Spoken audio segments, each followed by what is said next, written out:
He's immensely seductive. Quite sure he's right. Obsessionally neurotic. Pretty dangerous, in fact. Let us never tolerate outrageous conspiracy theories. Do you mean you doubt your powers to convince him? Say it! Say it! All right, I'll say it. Worse than that. What I'm afraid of is his power to convince me. We're talking about putting a manifestly irresponsible man on national television. Sweetheart, be reasonable. What? This is the end game.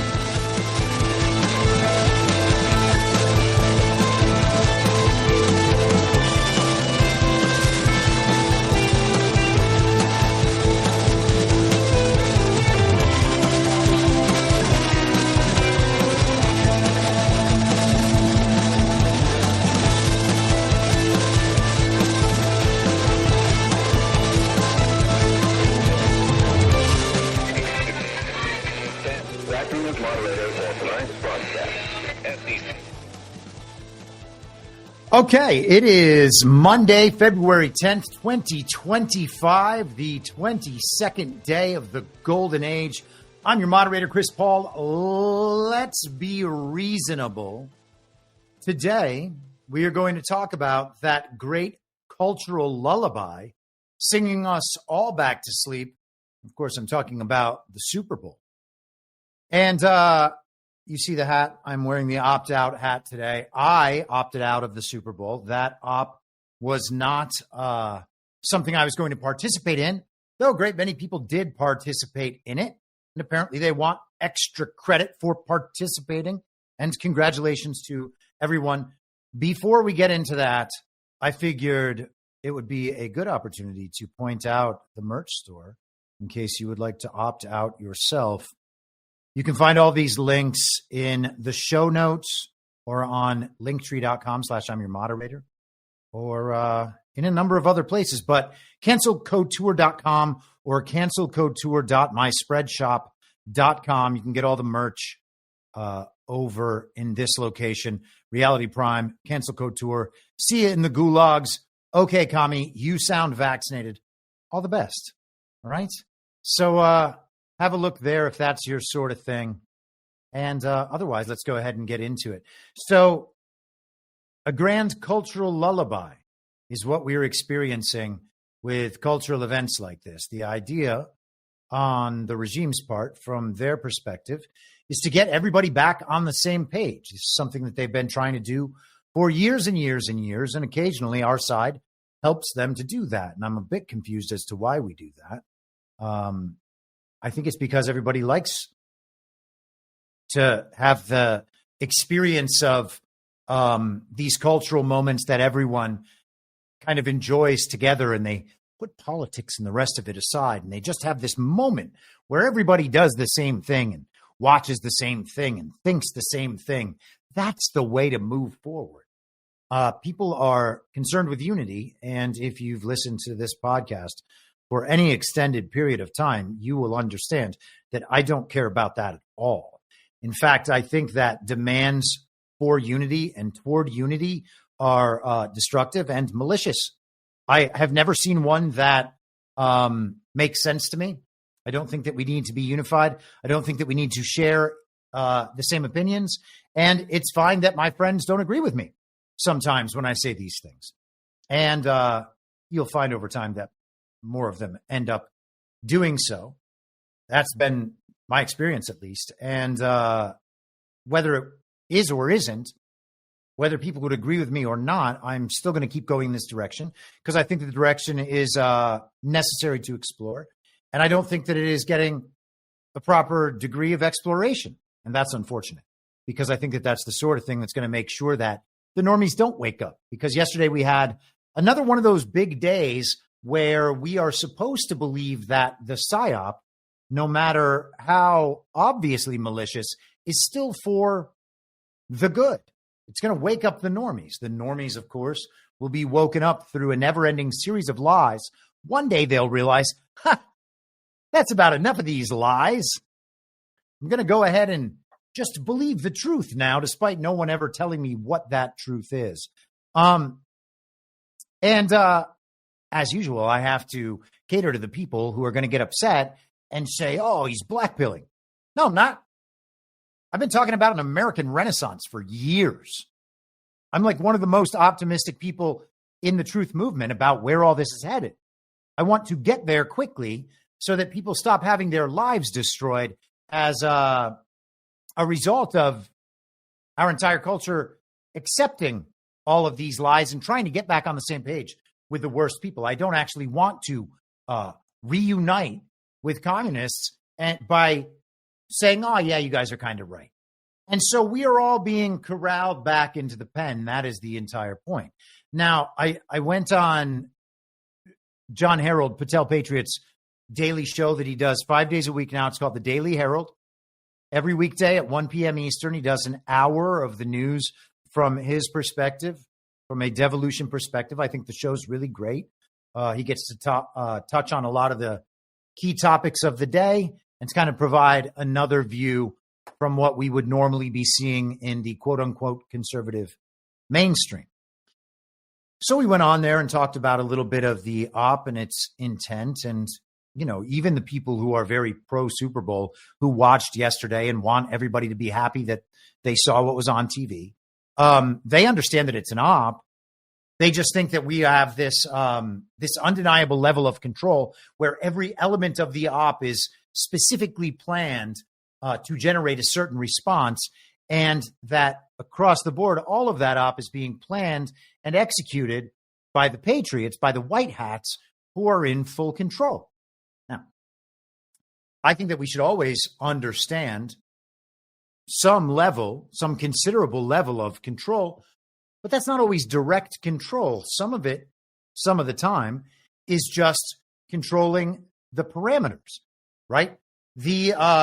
If you're going bowling with kids, I just was recently at a child's birthday party for a 2-year-old, where the activity was bowling. Now, 2-year-olds can't bowl on their own, so you put up one of those little stands that it's a little chute that kind of sends the ball down, and you just kind of direct it, and then it goes down the lane, and then you can put those bumpers in the gutters so that you can't get a gutter ball. So the ball, in some sense, is controlled, but it's not direct control. It's not like there's a hand on the ball choosing that it goes this way and that down the lane, creating the perfect direction to always get a strike, to get the exact intended purpose. It is a level of control saying, hey, you know what? The ball's not going to go in the gutter. And the 2-year-old's not going to have to carry that 10-pound ball and swing his arm back and then throw the ball.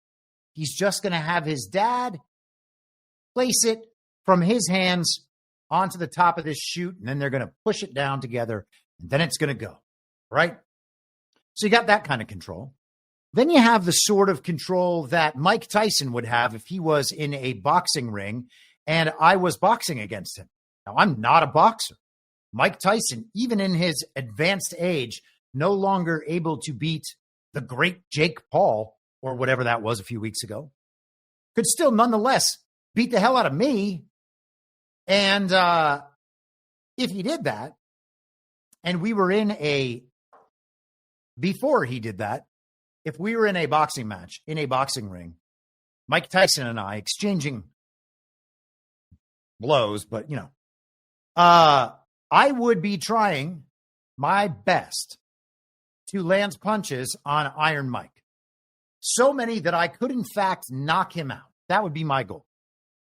And my sub goal would be to protect myself so that I didn't get killed within the first 10 seconds, as Mike Tyson used to do to professional boxers in the heavyweight division when I was a kid watching him in the 90s. He used to go in and absolutely just crush people.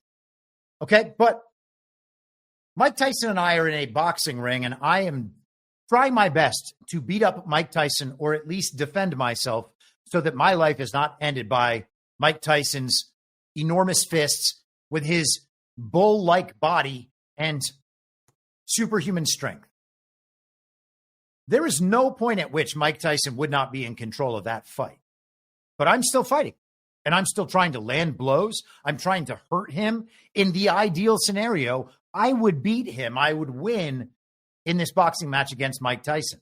Except I don't have the ability to beat Mike Tyson in a boxing match unless Mike Tyson was, I don't know, sick or almost dead or considerably older than he is. But then, of course, I would be considerably older as well. There's virtually no circumstance where I can imagine myself beating Mike Tyson in a boxing match. Okay? And so if I was boxing against Mike Tyson, he would be in full control the whole time. Whenever he wanted to finish the fight, he could probably do that. He would probably make sure that even if I was able to hit him, a little shot to the ribs, maybe something just glancing off his face, maybe I sort of kind of land a jab. At every point, Mike Tyson would be in control of that fight, despite not directing any of my activity and me not playing along with a script that would indicate a Mike Tyson victory. It would just be a certainty that Mike Tyson would defeat me. He would be in control the whole time. Or like if, I was boxing the 2-year-old who can't even bowl yet. That 2-year-old might be trying to take swings at me. Might be coming after me. Oh, I got you this time. No, you don't, kid. No, you don't. You still don't. I would be in control the whole time, but the kid would be trying. The kid would be trying to land punches on me. It wouldn't work. The kid would never hurt me. It would take just years of relentless punishment from that kid to finally knock me out. The boxing match would have to last forever. Okay? Same thing with me and Mike Tyson. Total control the whole time, though not actually directing any of the action on the other side. Just control because of the relative advantage that Mike Tyson would have over me or that I would have over the 2-year-old throughout the entire match. Okay? So there's never any point at which I would be threatened by their activity, but nonetheless, I'm not controlling their activity except to the extent that I could potentially stop it if I wanted to. That is also a situation of full control that doesn't require everything being scripted and choreographed. I mean, we are watching scripted and choreographed events playing out on television, but they don't have to be scripted and choreographed by our side for the specific intent of helping our side, for our side to be in full control. So full control doesn't actually get you to the place that a lot of people are believing that it does, which is the one side directing all of the other side's activity to the point where all of the other side's activity is a product of our control to the extent that it is helping to wake people up as part of their goal. Okay. It can be our goal. It can be our side's goal, and our side can be in such a dominant position of control that no matter what the enemy attempts to do, it is beneficial to us. And that's something we've been talking about on this show for years. And I think that, if that is the definition of full control, I can get mostly on board with that definition. All right. But not in its entirety. The other side is still trying to tell a story. The other side is still trying in general. They want to get everybody back on the same side, perceiving all the situations as they play out in the real world, in real time, as something that benefits their agenda. They want people perceiving their reality through the lens of the mainstream media, of the mainstream culture. That agenda is real. That agenda is playing out in reality. The reality as it emerges is being interpreted through the lens of promotion of that agenda. Okay? But that's not how we're talking about it. The idea that Lady Gaga in a white hat, in a white outfit, now makes Lady Gaga a white hat, or is she just controlled by white hats? And it's hard to understand. I would like to know what the actual claim is so that we can talk about the actual claim. But Lady Gaga, many people in our community would theorize that she's a man, for one, that she's a Satanist, for another. She's certainly a materialist. I mean, unless the whole thing is just an act that's been running for well over a decade, then she's that. She's friends with, Maria Abramovich, isn't she? She's down with that whole thing. People believe, with good reason, that that's a pretty satanic artist who seems to be happy about propagating evil in the world through her quote-unquote art. A lot of celebrity friends, creepy part of the celebrity culture. I think most people are in agreement about that. Lady Gaga performed at Joe Biden's fake inauguration. She just under full control the whole time? Maybe. But at that point, everybody was like, oh, this is the Hunger Games. And look at her brooch. She's dressed like the Hunger Games. And so Lady Gaga, for the last 5 years or whatever, has been an evil tranny. And now she's a white hat because she's wearing a white hat on TV. Maybe. And maybe that's a product of full control. Or maybe the side of the evil Satanists knows what cultural cues might signal certain things to our side, and they know that everybody still wants to go back to sleep and wants to unify. And because of that, we are all relatively easy to hoodwink, and so they're just still hoodwinking us. But the idea is that somehow that can't be true. And so we watched yesterday, and I didn't watch the Super Bowl. I haven't watched the commercials. Like, I opted out, didn't watch it, but I have watched the reaction, because you can watch the reaction from our side, from the other side, and you can see how people are responding to what is being shown to everyone. And what's being shown to everyone is supposed to corral people safely back into the pen. Okay? The people who were telling us that we are evil, that we're going to kill grandma from standing too close at the grocery store. We're going to kill grandma for not wearing a mask. We're going to kill grandma for being anti-science. We're going to kill everybody for being anti-science when it comes to climate change. But in terms of the very deadly pandemic, we were anti-science and killing grandma just because we didn't believe hard enough in the very deadly pandemic. And then we were killing grandma because we didn't take the vaccines. And then we were threatening democracy because we didn't believe in the stolen election. We didn't believe Joe Biden received 81 million real lawful American votes.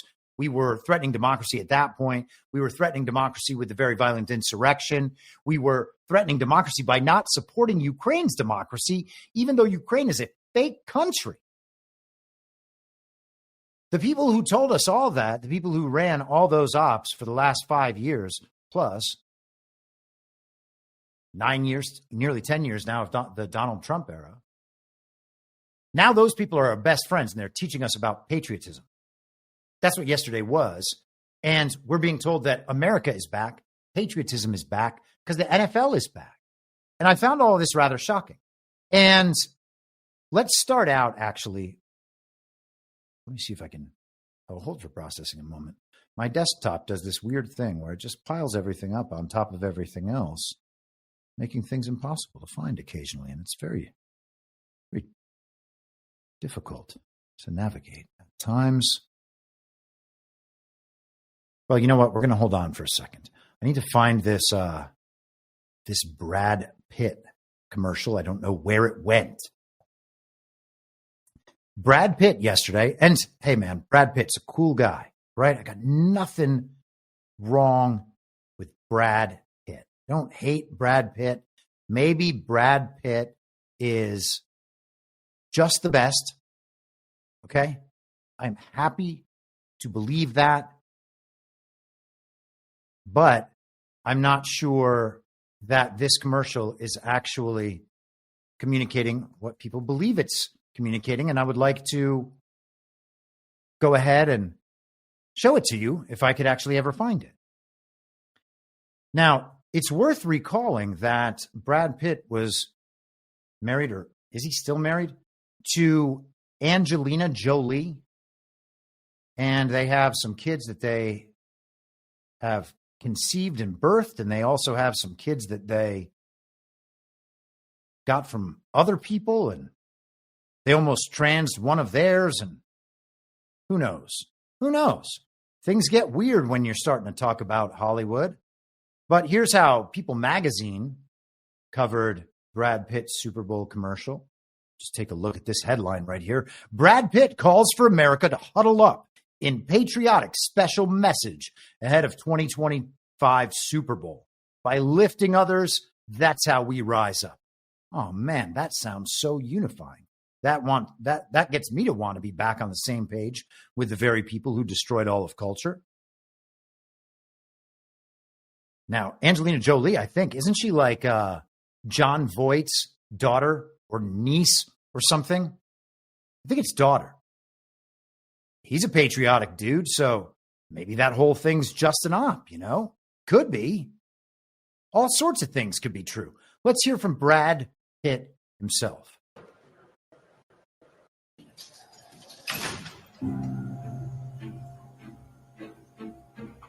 By lifting others, that's how we rise up. We, the people. Today, we come together. Not just these players and coaches, or these teams and sides.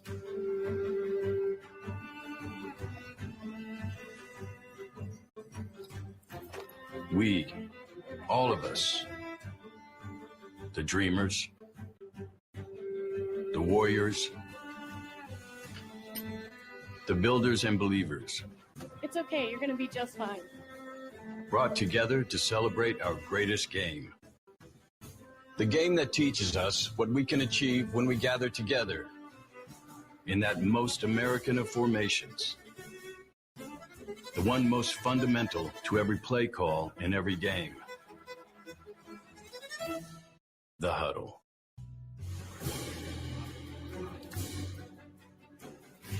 Think about it. When we are bound by a common goal, we've reached heights, authored achievements, pushed progress, not alone, but together, in ways that have lifted the world and one another. Orville, we need to reinforce here and here. The huddle is a metaphor for our history, for the power found in our shared purpose. It's in the will to imagine flight, and then soar skyward. They changed the course of human history. In the courage to fight and defeat the enemy. It's the toughest fight in the history of the Marine. In the heart to unite and bridge the difference. And sisters and brothers, I have a dream today. 3, 2, 1. Liftoff on Apollo 11. It's in the audacity to say, we will go there. It's one small step for man, one giant leap for mankind. It's in our collective spirit, not just in the highest times, but in the hardest, in the darkness and the trouble and the struggle. Hurricane Helene caused devastating flooding in Georgia Nightmare and fire North Carolina. conditions across Los Angeles County. It's there, in our unity, that we form hope and find strength. Sure, the huddle is just a rough circle, a simple oval, a crowd of 11, or a country of more than 300 million on the field and across the land. It's the place where we meet, eye to eye. Oh, God.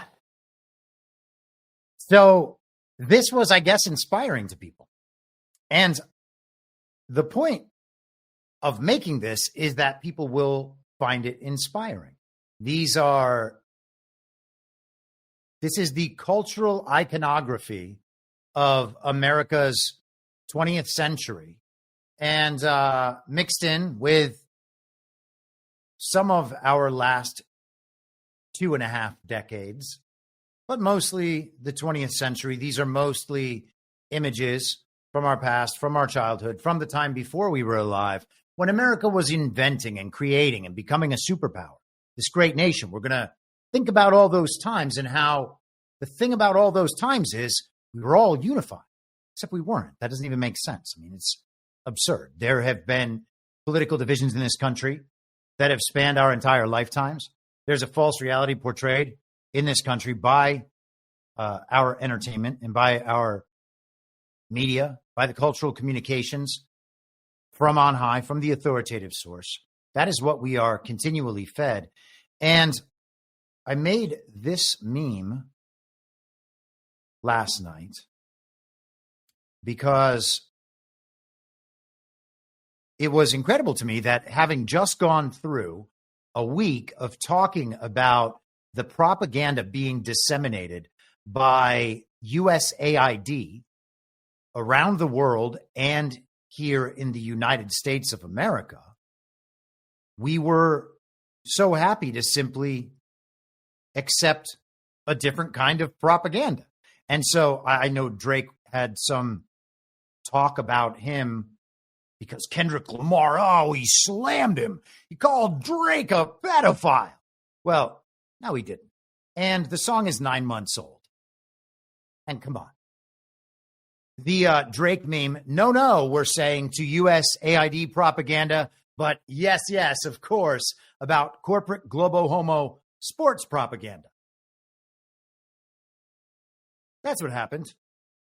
Just a different brand of propaganda, and a different brand of propaganda means it's okay.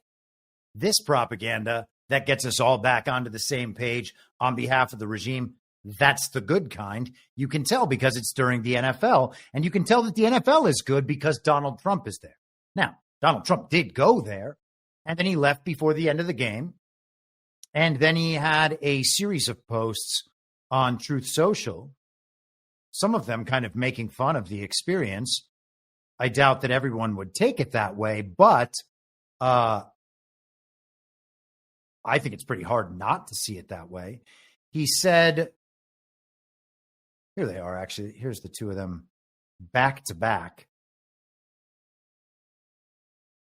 This morning, I think he put the two. Oh, no, these were actually last night.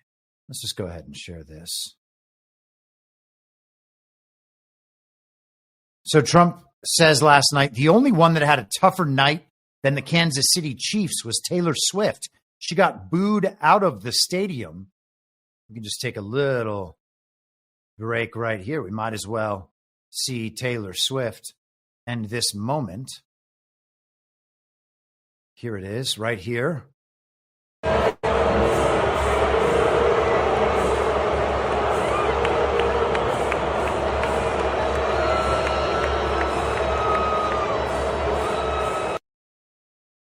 So Taylor Swift was put up on the big board and she was booed. And then she recognized that she was being booed and kind of laughed like, what's happening? Why are they booing me? And that couldn't have been scripted. All that was natural, you see. They cheered Donald Trump. Let's go back for his other post to Truth Social. He said, the worst part of the Super Bowl by far was watching the kickoff where, as the ball is sailing through the air, the entire field is frozen stiff. College football does not do it and won't. Whose idea was it to ruin the game? Good question. And that is a terrible rule change. The kickoff is ridiculous now. And who knows? Maybe they would have had exciting kickoffs and kickoff returns in years prior, and now it's just, maybe they had one yesterday. I have no idea because I didn't watch the game. But, the kickoff sucks. I did see some of the NFL this year, and the kickoff program is awful. Donald Trump is making fun of it. The way he said whose decision was this kind of reminded me when he used to ask who made the call to stop the counting of votes on November 3rd, 2020. Was it Trump? Does full control extend to Trump changing the NFL kickoff rule or changing the schedule to 17 games? I mean, it has to, right? Or not. Who knows? So Trump sounded like he was making fun of the game. Most people said the game was boring. Most people I have heard from watched the game and told me that they watched it for one of two reasons: because Trump was going, or because they were waiting for Elon Musk's commercials. Because there was some rumor that Elon Musk had bought 5 30-second spots and was going to be using them to expose the malfeasance of our illegitimate government through the Doge process. It was going to be like a day full of based in red pill Doge releases. And by the end of the Super Bowl, all of the Americans who turned in to watch a football game would instead understand that the government has been hoodwinking us for all this time. That was going to wake up the normies en masse. Now, it didn't happen. So, whoops, I guess. But, yeah, people justified watching a 4-hour commercial for the regime and the country the regime wants to bestow upon us by saying, well, at least we're going to see Elon Musk's commercials, as if they would have never been played online or as if there was some sort of standard on time. We'd need to watch them immediately. We got to be sure that we see Elon Musk's commercials. And there was one Elon Musk related commercial, and we'll get to that in a little bit. But let's start here, okay? In the weeks leading up to the Super Bowl, there were a number of stories in the mainstream media about claims that the NFL was rigging games on behalf of the Kansas City Chiefs to get them to the Super Bowl. And people said essentially that the Kansas City Chiefs weren't all that good this year. They were kind of underperforming in all their games, but then would be bailed out by the referees in a crucial moment. And people believe that they were likely to do that in the Super Bowl as well. And so here are a couple of let's just go through a couple of these articles.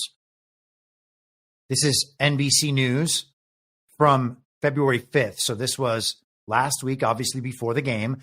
NFL referees forced to respond to Kansas City Chiefs conspiracy theories about bias. So there were conspiracy theories out there.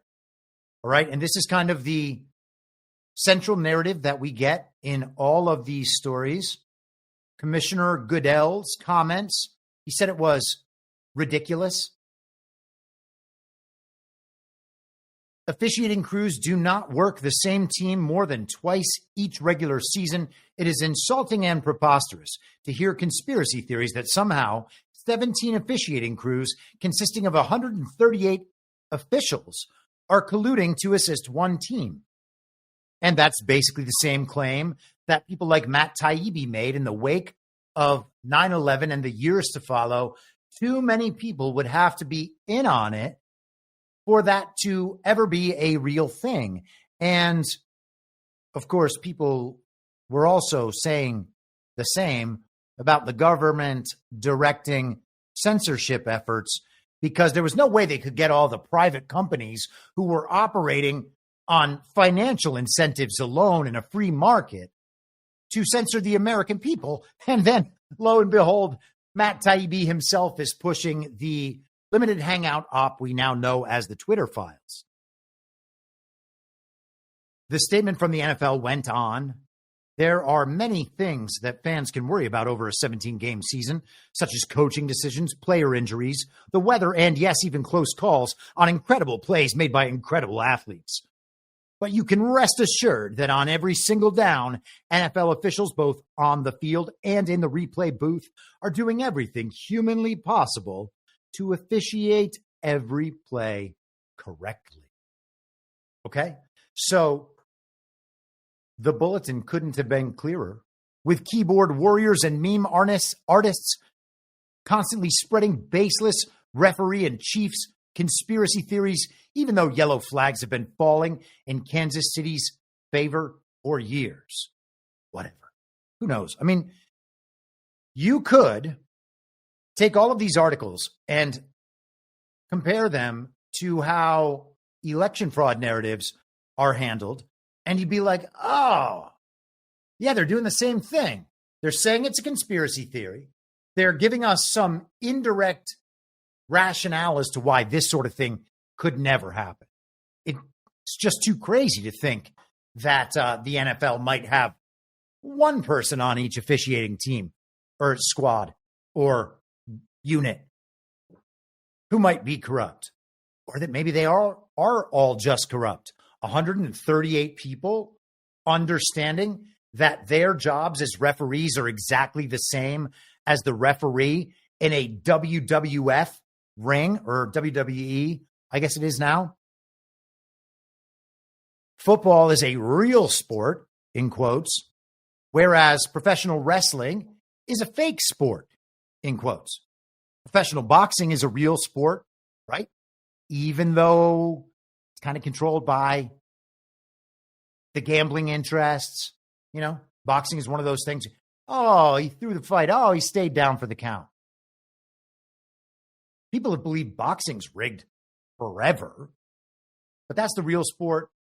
WWE is the fake sport. The NFL is a real sport. The NBA is a gay soap opera about celebrities, and they've had officiating scandals with actual cheaters cheating for the purposes of winning bets. But the NFL, no way. The NFL is 100% real, not rigged. That's what they have to let us know.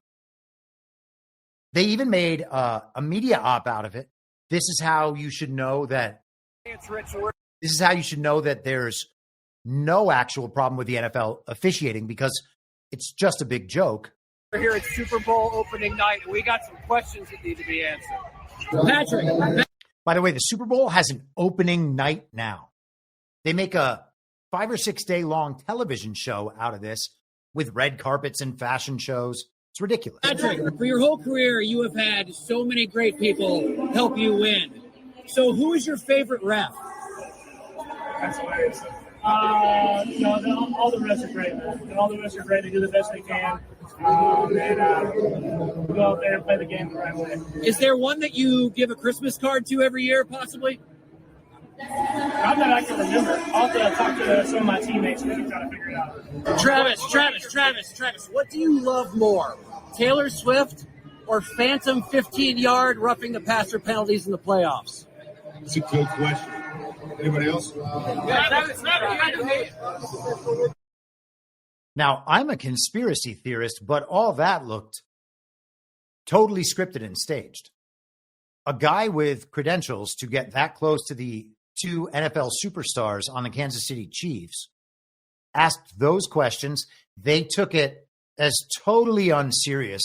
Oh, this guy's some kind of troll. He's just trolling us. We don't even have to take these questions seriously.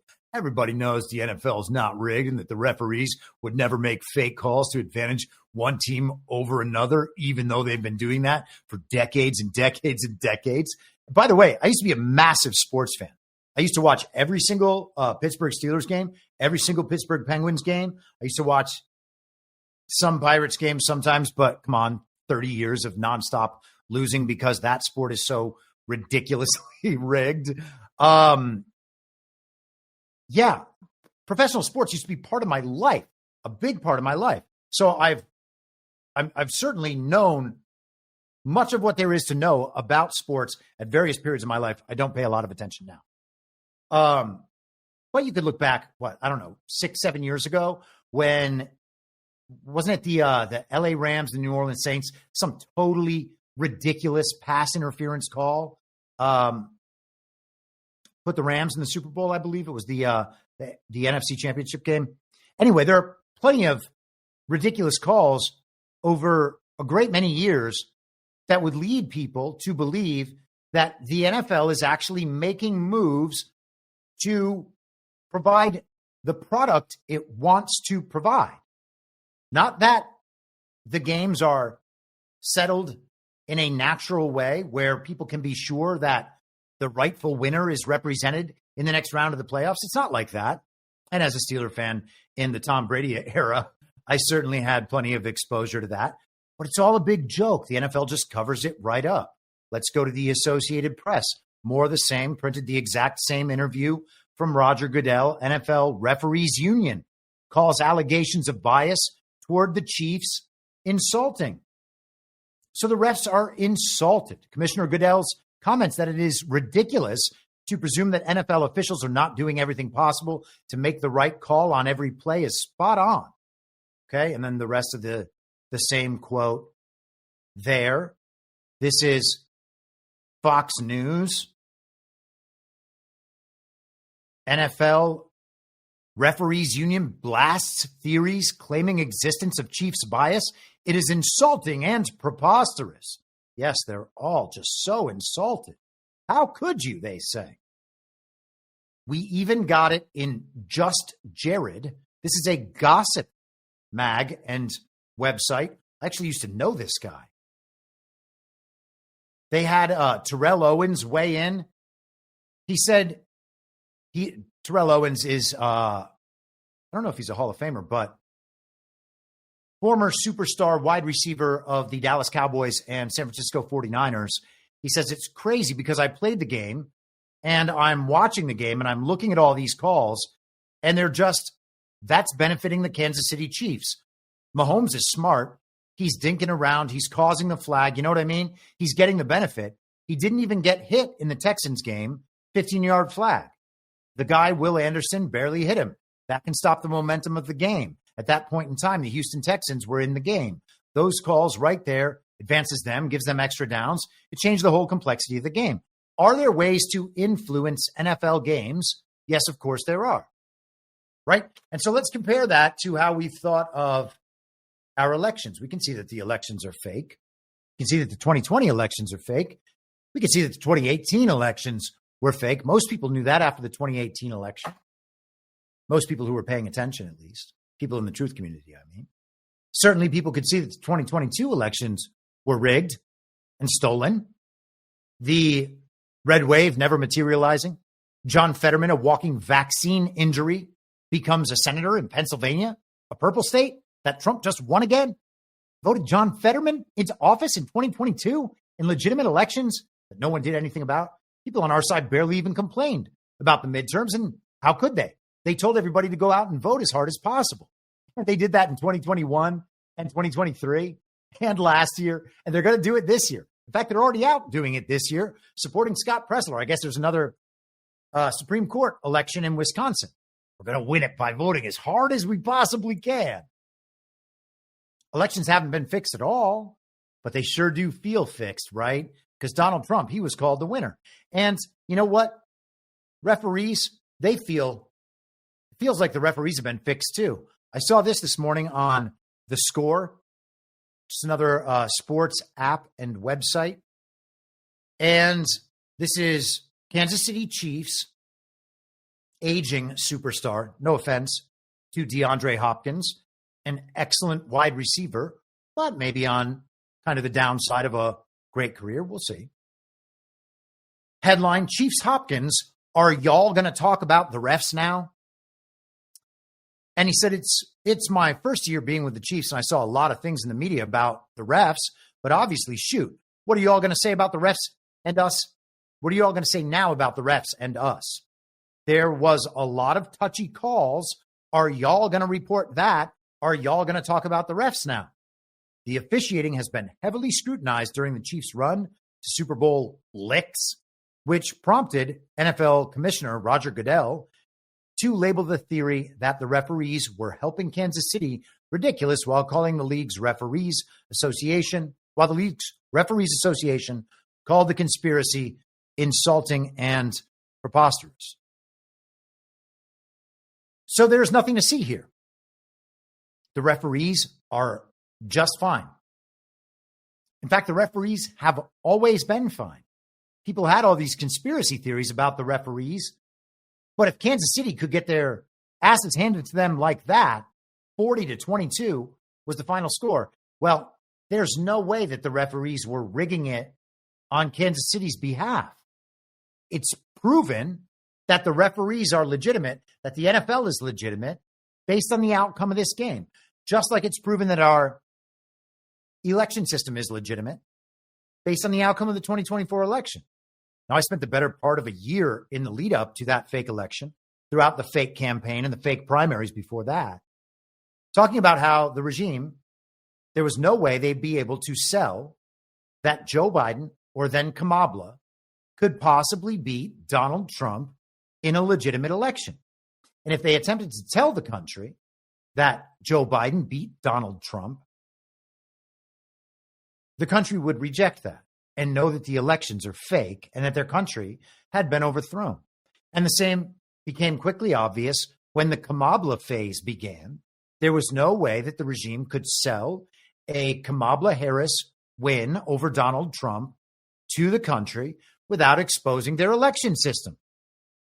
If they attempted to say that Biden or Kamala had won the election in 2024, everyone would know that our elections are bullshit. Saying that Joe Biden received 81 million real lawful American votes and had won in 2020 was preposterous, and people didn't really believe it.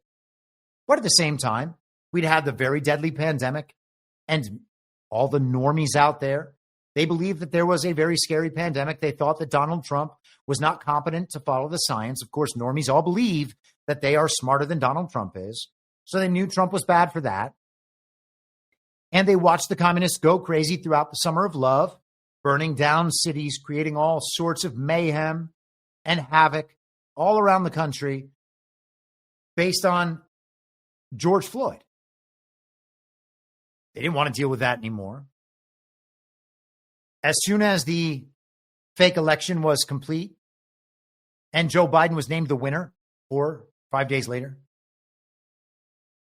they just said, well, I don't think Joe Biden really won, but maybe it's just better this way. We just want things to go back to normal. We just want everybody to get along again. We want to unify with everybody. We don't like this tension. We don't like our friends and our neighbors and our family members thinking that we're evil for liking Donald Trump or for being Republicans or whatever it is. So we'll just give him this one. Maybe it's just better to let the Trump era go. There's only so much Joe Biden could actually do in these 4 years, and then we'll just live to fight another day. We're going to get him in the midterms, and everything will just be fine. And we saw how that went. We had 4 years of a fake president while people continued to pretend that the process was real and legitimate and that our government was real and legitimate, despite knowing that our country had actually been overthrown. Not everybody, but many people just shut up. And they were like, oh, well, you're threatening our institutions, repeating exactly what they heard on television. Okay. There was no point at which elections were remedied in those 4 years. But because Donald Trump was announced the winner by the television, and we were told that it was a massive landslide, even though that's been totally erased, everybody just accepted that was what it was. We actually had people on, quote unquote, our side making the argument that because Trump had been announced the winner in 2024, that actually proves that the 2020 election was also legitimate. Now, that's one of the dumbest, most dishonest things anybody could ever say, but it was said by people who were considered to be on our side at the time. How's that possible? Well, of course, it's not possible. Okay? It's not possible that Kamala was able to somehow achieve 74, 75 million votes. Is that what it is now? Trump won by about 2.5 million, we're told, in the popular vote, getting 77 some odd million votes. A very close election, very close. Elections have not been fixed, and we are now seeing the same op in the NFL, run in the NFL that was run in politics just a few months ago. For the better part of a year, I said, because there is no way they're going to be able to convince anybody that Donald Trump lost to Joe Biden or Kamala, they're going to tell us that Donald Trump won. And what they're going to do is fill out the rest of the government with uniparty candidates, construct an entire lawfare apparatus, and then attempt to ride out the Trump presidency for the next 4 years, keeping their system in place, keeping the American people committed to the idea that our elections are real and that our elections determine our leaders. Even though we can see in countries all around the world that elections actually don't determine leaders, and elections aren't fake or aren't real, anywhere. And we've tracked that for the last 2 years plus on this show. So I doubt that I need to convince any of my regular listeners about that fact.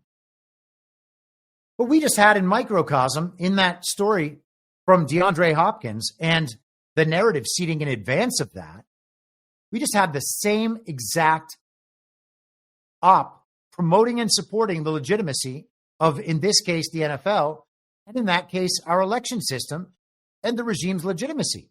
We do not have a legitimate government in place right now. We are still in a post-constitutional period. We are probably under military government, truth be told. And Donald Trump is the only official in that government with any provable legitimacy. His legitimacy is proven by his vast, overwhelming public mandate that is unchallenged by anyone at this point. Is there anyone out there saying that Donald Trump is not the rightful and duly elected president of the United States of America? I don't see anybody out there making that case.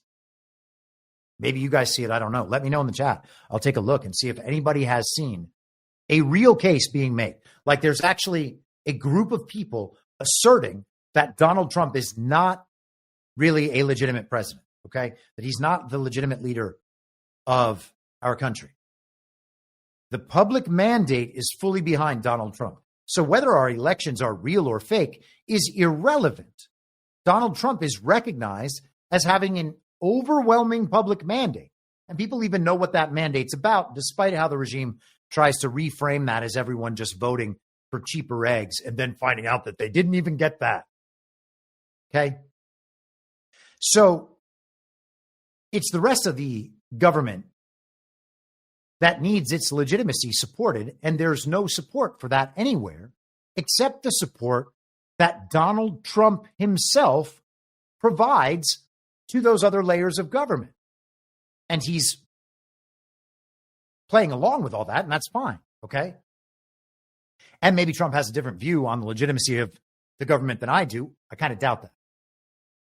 There is no way that anyone in the Congress or the Senate can prove their legitimacy in office because they cannot prove that they won a lawful election based on only real American voters eligible to vote in that election, casting their real legitimate vote. We don't have an election system that is capable of providing for that.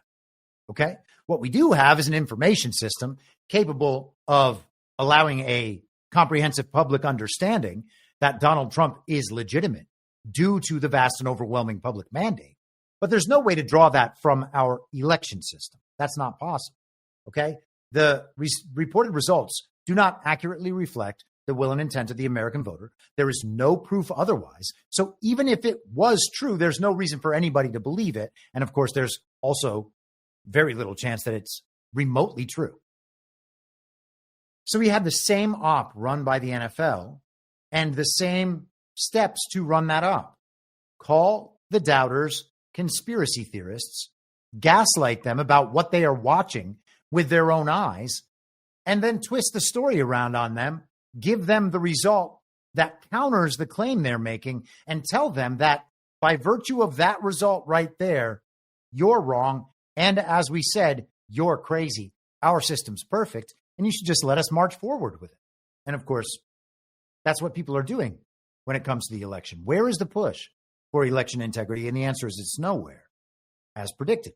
That's not to say that Donald Trump's not going to bring that back around and that the full realization by the American public of our elections fakery is not going to happen.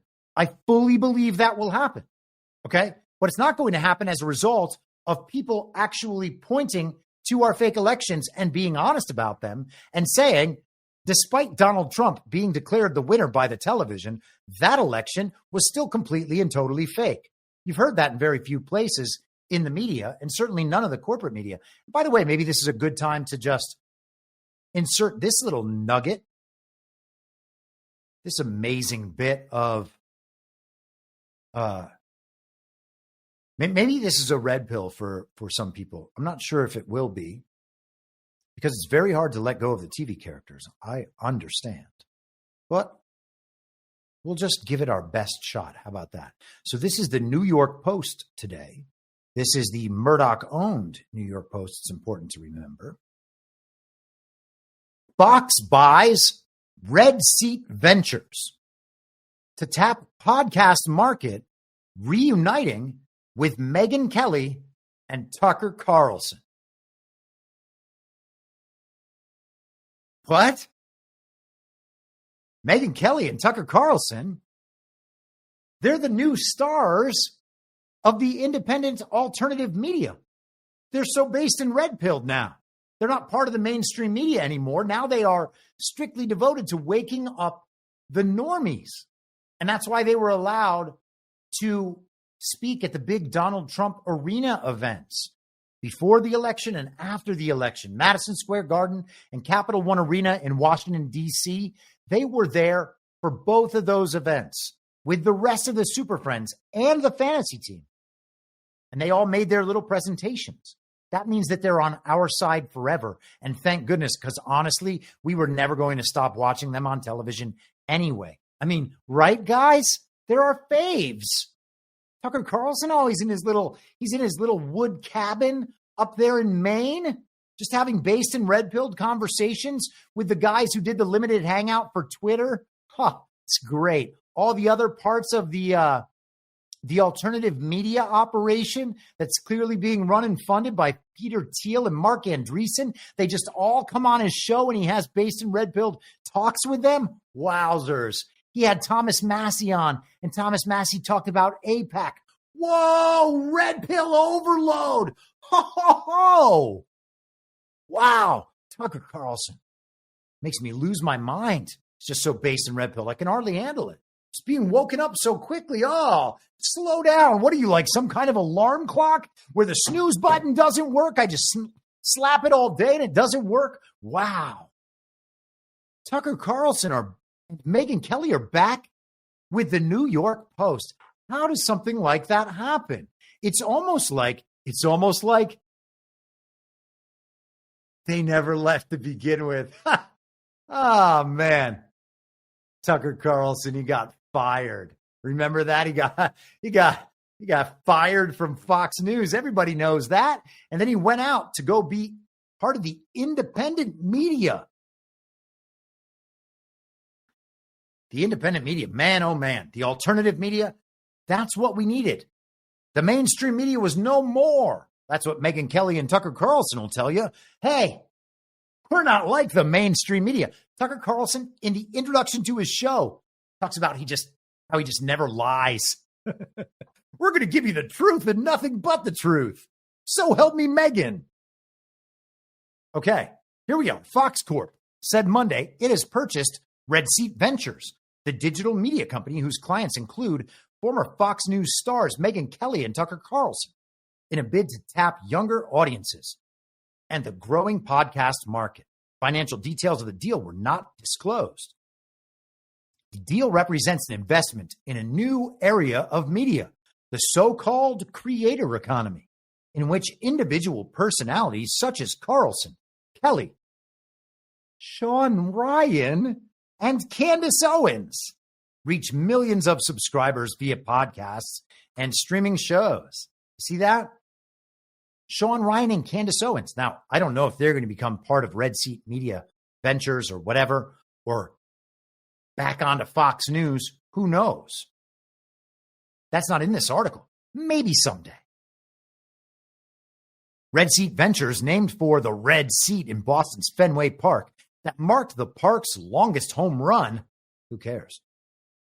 Provides a range of services for talent, from billing and payroll to production support. Its client list includes former New York Times journalist Bari Weiss. Wait a second. Bari Weiss, doesn't she have that outlet, The Free Press, that markets her as an independent alternative media voice? That's also funded by Mark Andreessen, one of the liberal tech bros, now totally pro-Trump and totally based and red-pilled on Twitter, always having chats with Elon Musk and Joe Rogan, talking about how everything is changing. We're all getting back on the same page. Bring it all together. We're all rallying around Trump and J.D. Vance. These are our guys. Bari Weiss with Tucker Carlson and Megyn Kelly, they've all been at the same company this whole time. Wow. Now they're all being bought by Fox. Wow. Now does Donald Trump run Fox and he's bringing them all under his big wing? Is it all under total control? Hey, maybe. And I'm happy to analyze it from that perspective as well. But let's just be honest about what's happening here.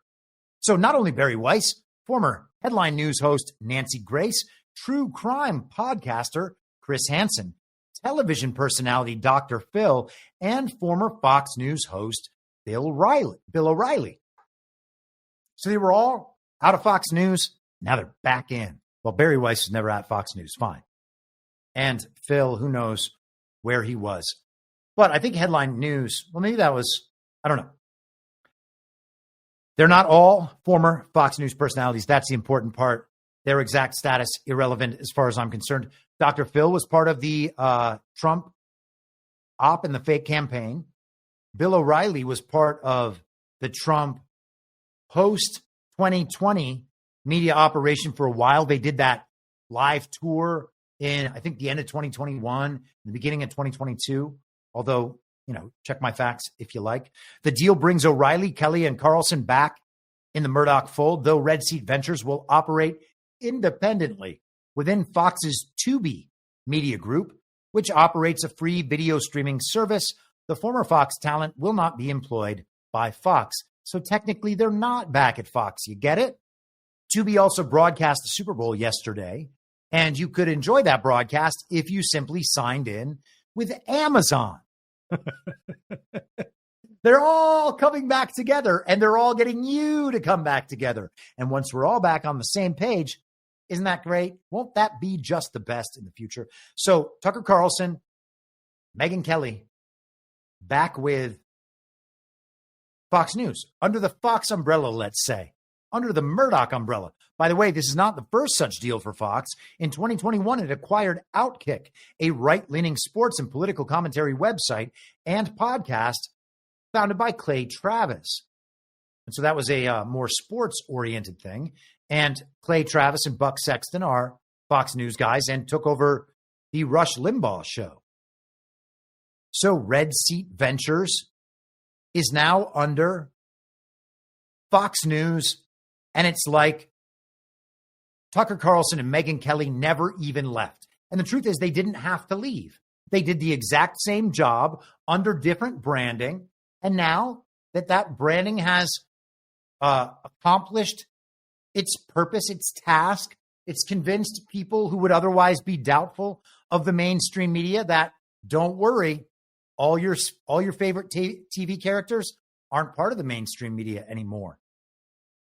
Who knows what's going to happen with the Daily Weimar? If the Daily Weimar and the Blaze get bought out by Fox News, then we'll have them all right back in the same organization. It'll be like they never left, and it'll be like people in the truth community didn't even bother tuning out from the mainstream news, no matter how many times they've talked about how they're tuned out from the mainstream news.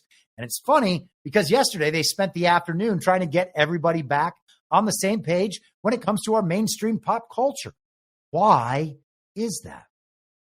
Why is the truth community helping the regime get everyone back on the same page? Was yesterday a regime psyop or not? Okay. And the only way to say no is by suggesting that it was all under full control. And that view would then require you to take responsibility for every aspect of it, because people have gotten pretty granular on what they think is being controlled. And for instance, they think that the halftime show was fully controlled, the Kendrick Lamar halftime show. Now, Kendrick Lamar has done plenty of shows and performances, whether they're at the Grammys or the MTV Awards or whatever these award shows are, that people have called downright satanic and woke and the rest of it, but not yesterday. Why not yesterday? Well, because there was so much red, white, and blue in the podcast at large. Sorry, hold for processing just for a second here. There was so much red, white, and blue in the podcast, in the broadcast, that it could not possibly be anything but white hat control and an overt display of patriotism. Here is what, and this, you could call her nobody. It doesn't make any difference to me. She calls herself an NBA personality. She has 12,000 followers. Whether or not she's relevant in that world has no bearing on this, okay? The only reason I bring this up is to make the point that if this is to wake up the normies, you can be guaranteed that not all the normies are getting the message. And you can also say this is the 4 to 6% who will never get the message. I would suggest to you that the 4 to 6% who will never get the message are the ones who think that the purpose of all of this is waking up the normies enough to shift them from Pepsi to Coca-Cola. And at the point where they have shifted toward Coca-Cola, they will be happy to let Republicans take office forever. This process is not about American politics. It's so crazy to think that all of this is about American politics. She said Kendrick making the American flag out of black men was absolutely beautiful. And the message was clear. Black people built America. And the same people that he was embracing are now calling the performance boring. If y'all don't look at this picture and see art, then I don't know what to tell y'all. Okay? So apparently the performance was boring. I don't care because I didn't watch it. But to some people, this is being taken as Kendrick Lamar making an American flag out of black men. Now, is that patriotic or woke? I suppose to some extent that's in the eye of the beholder, but it's also certainly in the eye of the people who put on this display.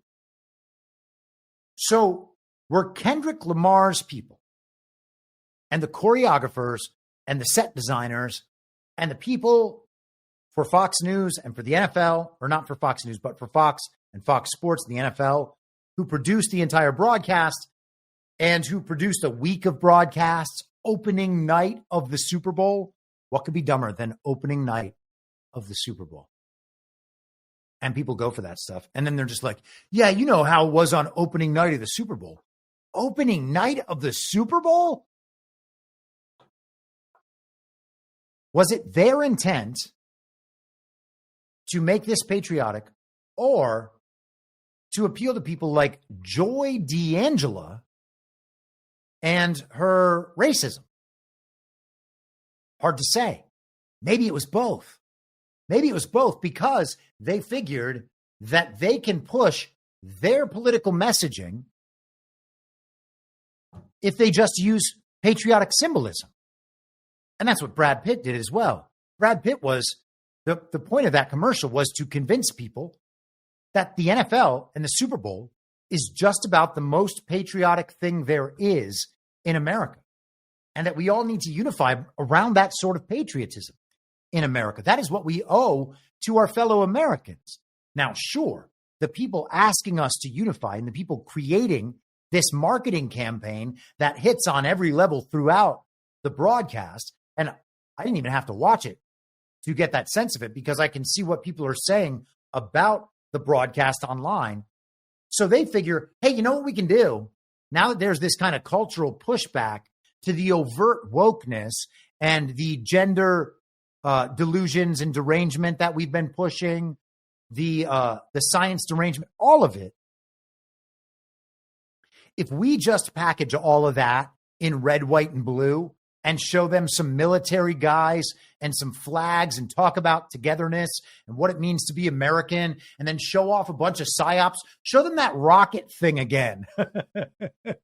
Show them us winning wars we didn't win. Unbelievable. We can just get them all back on the same page. In fact, you know what we're going to do? We're going to make everything look patriotic, and then the people who actually hate the communist agenda that we've been pushing for all these years, they're actually going to take our messaging and amplify it to everyone else and say that it's a good thing and be like, you know what? Patriotism is back in America. Here it is right here. We have a rapper standing looking like he's very, very tough, and then an American flag made out of black men, according to Joy D'Angela. And then let's also have a look at this one. Here's another one from the same person. Same theme. Kendrick literally protested and taunted America in front of the president during America's biggest sports event, Chef's Kiss. So, is she right in her interpretation? I don't know. but I do know she's probably not alone. And if she's clearly on the other side, and she's clearly a normie, and she is, then she's the person that this psyop, taken in the good way, is meant to be waking up. Well, it doesn't sound like she's waking up. So this is Kendrick Lamar doing Kendrick Lamar songs, I guess. Maybe that was the moment when he called Drake a pedophile, except he didn't do that. Samuel L. Jackson dressed like Uncle Sam, calling himself Uncle Sam. And in a future history, could he be the picture of Uncle Sam? Why not? They're going to rearrange everything, aren't they? And here's Donald Trump looking very mad. And here's Ivanka, very mad, right? They're supposed to be very mad in Joy DeAngela's telling of this. And so, which way is it? Because certainly we would have to admit that suggesting white hats are in full control of the entire Super Bowl display and all the commercials and all the performances and all of it at every level, that's really giving them the benefit of the doubt, I would think. And I would also think that these people don't really deserve to be given the benefit of the doubt in any way whatsoever.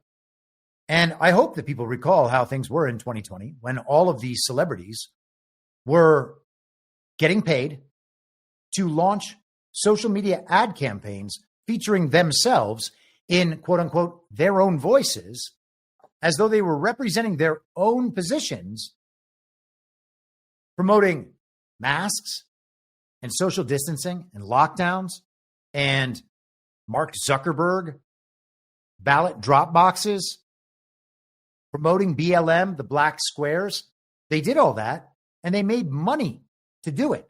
They made American tax money to do that because there was money allotted in the COVID relief packages set aside so that states could fund public communications campaigns where the wealthiest, most privileged members of our society would communicate to the public, get paid to communicate to the public, and convince everybody that they need to get on this page. Everyone should be acting this way.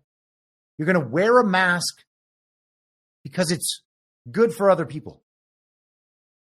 Maybe it doesn't work, but it's a courtesy, and it's the least you can do.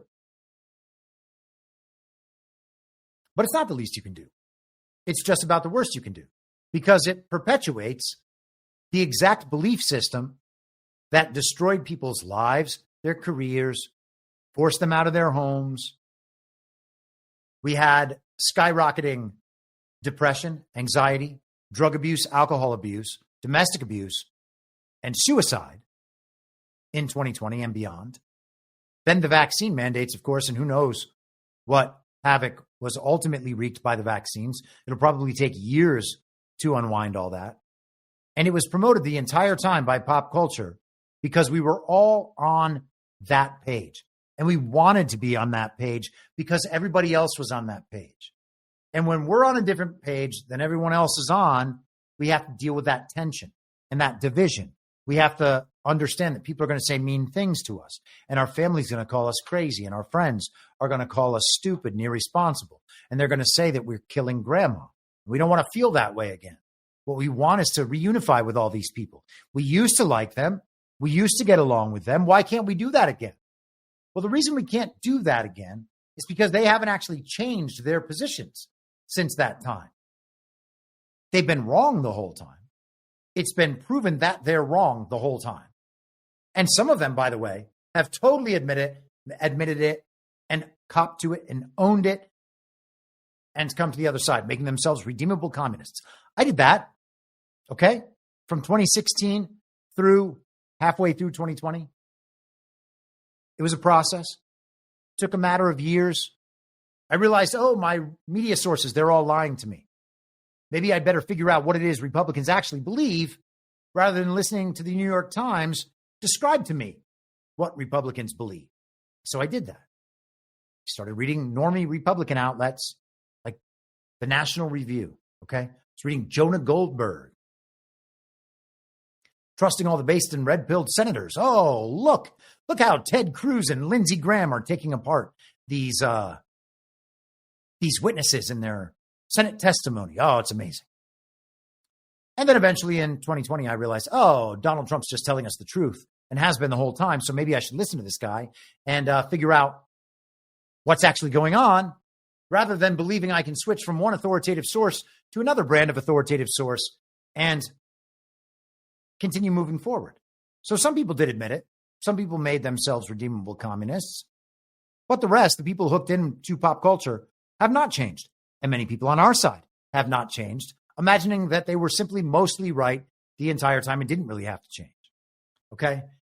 And when we have one of these events that is meant to get everybody back on the same page and everyone accepts it as such and then promotes the idea that we should all get back on the same page because everything's being sold to us in red, white, and blue packaging, I really have to begin to wonder about what people's intents are. Because that's not getting us where we need to go. That's not going to wake up the normies. The idea that the psyop should continue forever because it's the good guys controlling it. Well, when does that end? When do the good guys admit, yeah, it's a psyop, and everyone actually needs to go take responsibility for their own communities, their own personal lives, their own beliefs? I do not know. Let's see. Where should we move? Let's move right here, right now. We're told that this, I guess, is part of the based and red-pilled Super Bowl broadcast. Citizen Free Press posted this yesterday. Travis Kelce arrives to the Super Bowl wearing a 1970s outfit. And I said, this is so gay. American men are now excited for a fashion show featuring the guy who serves as Taylor Swift's paid male escort. And that is exactly what Travis Kelce is. Despite being a very talented football player, he is Taylor Swift's, I guess you'd call it a beard if Taylor Swift was a gay man. But instead, he's just her longtime male escort. And we're told that they have a real natural relationship. Travis Kelce. How about that fit, Jules? You like that look? Hey, you can't hide swag.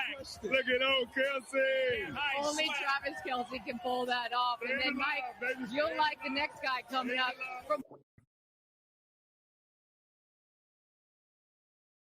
They're running a men's fashion show that men are watching, believing that it's manly because these are football players. Is that the woke agenda being pushed, or is that white hats in control? I mean, maybe I'm just totally wrong. It's just white hats all the way down. But I don't think so. Anna Marie writes in the chat, just said, I love your post about his suit, Chris, Spirit Halloween. Yeah, he kind of looks like he got the disco outfit from Spirit Halloween. I know these are high fashion designer, well-made clothes and all. It's a joke. But that is a fashion show that American men are watching, thinking that they are being manly while watching it. That, my friends, is lunacy. I don't know how you get there. And again, the entire time that I'm watching all of this content being pushed out, I'm thinking, oh, we are being sung a lullaby by the NFL and by Fox News and by our fellow truthers somehow, attempting to put us back to sleep. And what could be more valuable in society than getting everyone back on the same page so everyone goes back to sleep? That is the one and only priority of the regime and its public communications for these next few years. They want people who will actively oppose Trump and MAGA to be fully activated, and everyone who might side with Trump and MAGA to be put back to sleep. And that is exactly what all these public communications are designed to do. People seem really happy with all the things that Trump is doing. Now, Trump is preempting many of the things that the uniparty right is attempting to communicate to the public that it is doing through the fantasy team, through J.D. Vance and the rest of it.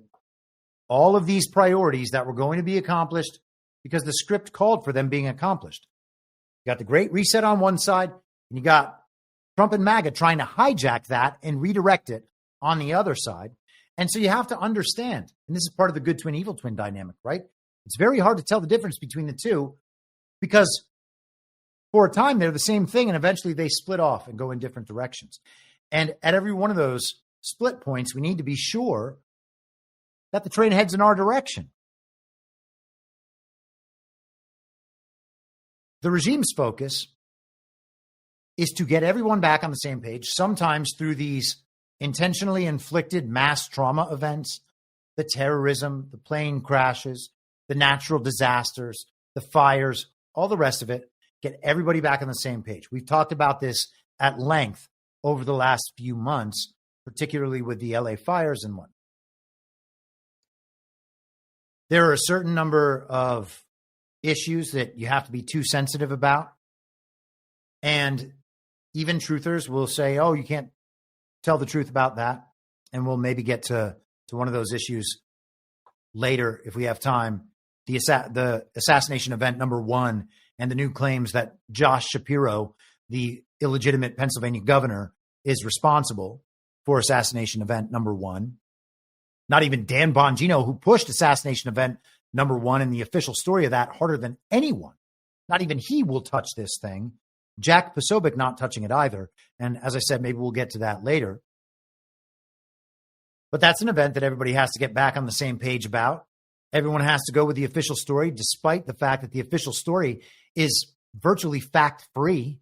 Thomas Matthew Crooks? Really? No social media history? His parents seem to barely know the guy. We have some grainy video. We're told that's got to be the guy. Oh, that's got to be the guy. It was this 20-year-old who just hopped up on a roof. And then Donald Trump wears a little square on his ear for 2 days. Ridiculous. But we all have to be on the same page about all of it. The point here is that no one should be helping their fellow Americans get back on the same page with the regime. We do not need to unify with those people. They need to unify with and around the proper principles. We've been talking about this for years. Trump plants a flag. MAGA rallies around that flag. Other people, realizing that they're getting constantly hoodwinked and taken advantage of by the regime, eventually realize, oh, hey, maybe those crazy people that we said all those terrible things about, maybe they've been right the whole time. That's the exact experience I had. I'm guessing that's an experience many of you have had. And then they come and they rally around the same flag without Trump moving at all, without MAGA moving at all. No compromise. No compromise whatsoever. Just more people coming to that flag and rallying around that flag until everybody, except maybe 4 to 6%, are rallying around that flag, or at least maybe 20 or 30% have given up fighting. All right. And they're just neutral. There's some number of people who are going to go along to get along no matter what. Right. That's what we're told. There are some people that are unreachable completely. There are some people who are just too checked out. Now, I don't believe that. Okay. And I don't think those of us who are Christians are taught that. Right. There is this truth. Everyone's capable of awakening to this truth. It should be everyone's mission to bring people to this truth. Okay. Now, we don't have to make it out like the truth about Trump and MAGA or American politics or any of that is on the same level. It's not. I'm just comparing the processes here. There's no compromising with evil. All right. You don't say, okay, well, I know that you guys are evil and you're going to do a little evil. And the thing is, what we need to do is we need to accomplish these XYZ worldly tasks. And to do that, we're going to compromise with evil. Right. You don't compromise with evil. You stay where you are and you win. And the same thing has to be true of our politics. We don't compromise with these people just for the sake of some unity, okay? Especially not while they're moving in our direction. It is never wise to get everyone back on the same page. The trend is toward decentralization for everyone and everything. Our businesses are decentralizing rather than the monopolistic transnational control. Okay. Global governing bodies being done away with, being ignored, being stepped away from, so that sovereign countries will be governed by sovereign nationalist leaders where the people have a say in the governance, and the governments are operating for the good of those people, every government, every nation doing that for itself. A decentralization happening. Media is decentralizing. Everything is decentralizing. And then we have a massive psyop singing a lullaby to the entire country at once. And we have people on our side being like, hey, everybody, just for today, let's all just get back together. Come on, come on, come on. No, the answer is no. And I'm sorry. You know, some of my friends disagree with me. All good. They're still my friends. I like them. There's nothing about what they're saying that's going to convince me of that position, because they're not actually arguing a position. They're just saying this is how it is because Q, because Trump, because unity, whatever. All right. And I appreciate that Q has been a way that a lot of people have come to the truth movement. I wrote 25,000 words about it. All right. I'm not anti-Q in any way.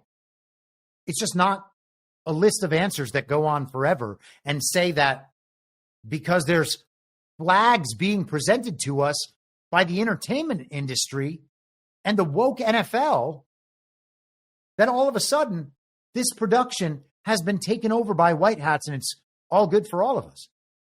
Did that production wake up normies? I highly doubt it. I've seen no proof of that so far. And maybe you have. And if you have, then by all means, send it my way. Take a little break here and just check the chat because I know I've missed a couple of rants. $5 doc from Amish PA. Apparently Brad Pitt's message worked. The NFL must have solved racism. They removed their messages from the end zone. And that's funny, actually, because I hear, and someone can correct me if I'm wrong, but I hear that the end racism message, which has been on the end line, the line behind the end zone, for the last 5 years or whatever, end racism was replaced by end hate.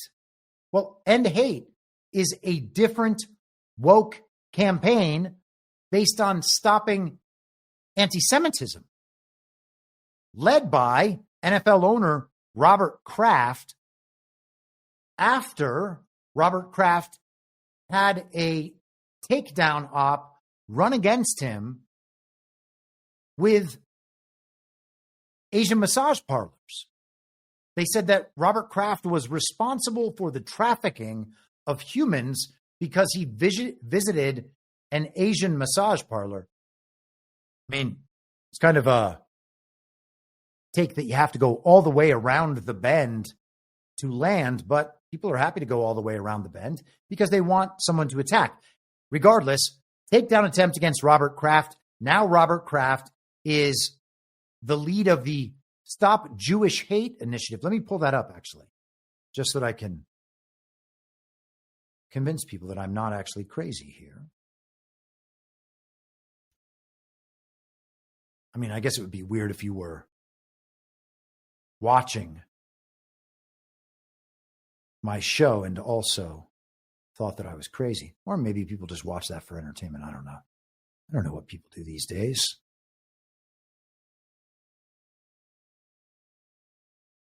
Here is an article from this morning. This is the very prestigious outlet USA Today. Snoop Dogg's Super Bowl commercial against hate earns backlash after Trump performance. Now, I don't know what performance Donald Trump gave, but Snoop has a commercial with Tom Brady called No Reason to Hate, a foundation aimed at combating anti-Semitism. The foundation is backed by Robert Kraft, the billionaire owner of the New England Patriots. Okay? And Donald Trump, anti-Semitic, homophobic, racist, and xenophobic statements. And people got upset at Snoop's anti-hate commercial because Snoop performed at Donald Trump's inauguration. So I guess they're talking about that Snoop performance, not Donald Trump's performance. Oh, wow. Wow, this is Robert Kraft. He said, I don't recognize parts of this nation. I don't like where we're headed. I'm worried about our country right now. In Germany, it all started with the Jews, Kraft said. Then the Nazis went after everyone. What I would say to some Americans is, you're next. Jews, blacks, Asians, the LGBTQ plus community. It won't stop with the Jews. You're next unless we all stand together. Why am I doing this Super Bowl ad? Kraft continued. The majority of people in America who are good people, I think they believe there's nothing they can do, but there is. What we need is non-Jewish people to stand up to this hate.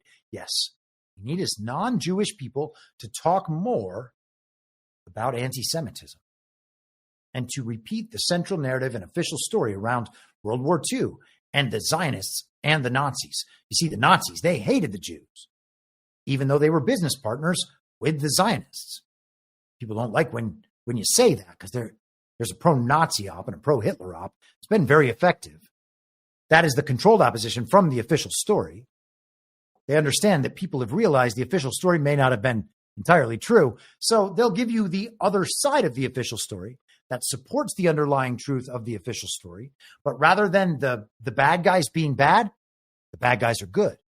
You see, because in the false story that they've told you, the good guys, they're really bad. So if you just you just swap them, switch and swap. I said those two together. You give them the old switcheroo. Well, now the Nazis are the good guys. Except the Zionists and the Nazis formed a business partnership so that the Nazis could ship the Jews down to Palestine and create the regime's proxy state of Israel. That's what Havara did, the transfer agreement. In 1933, that started immediately after Hitler was put into office.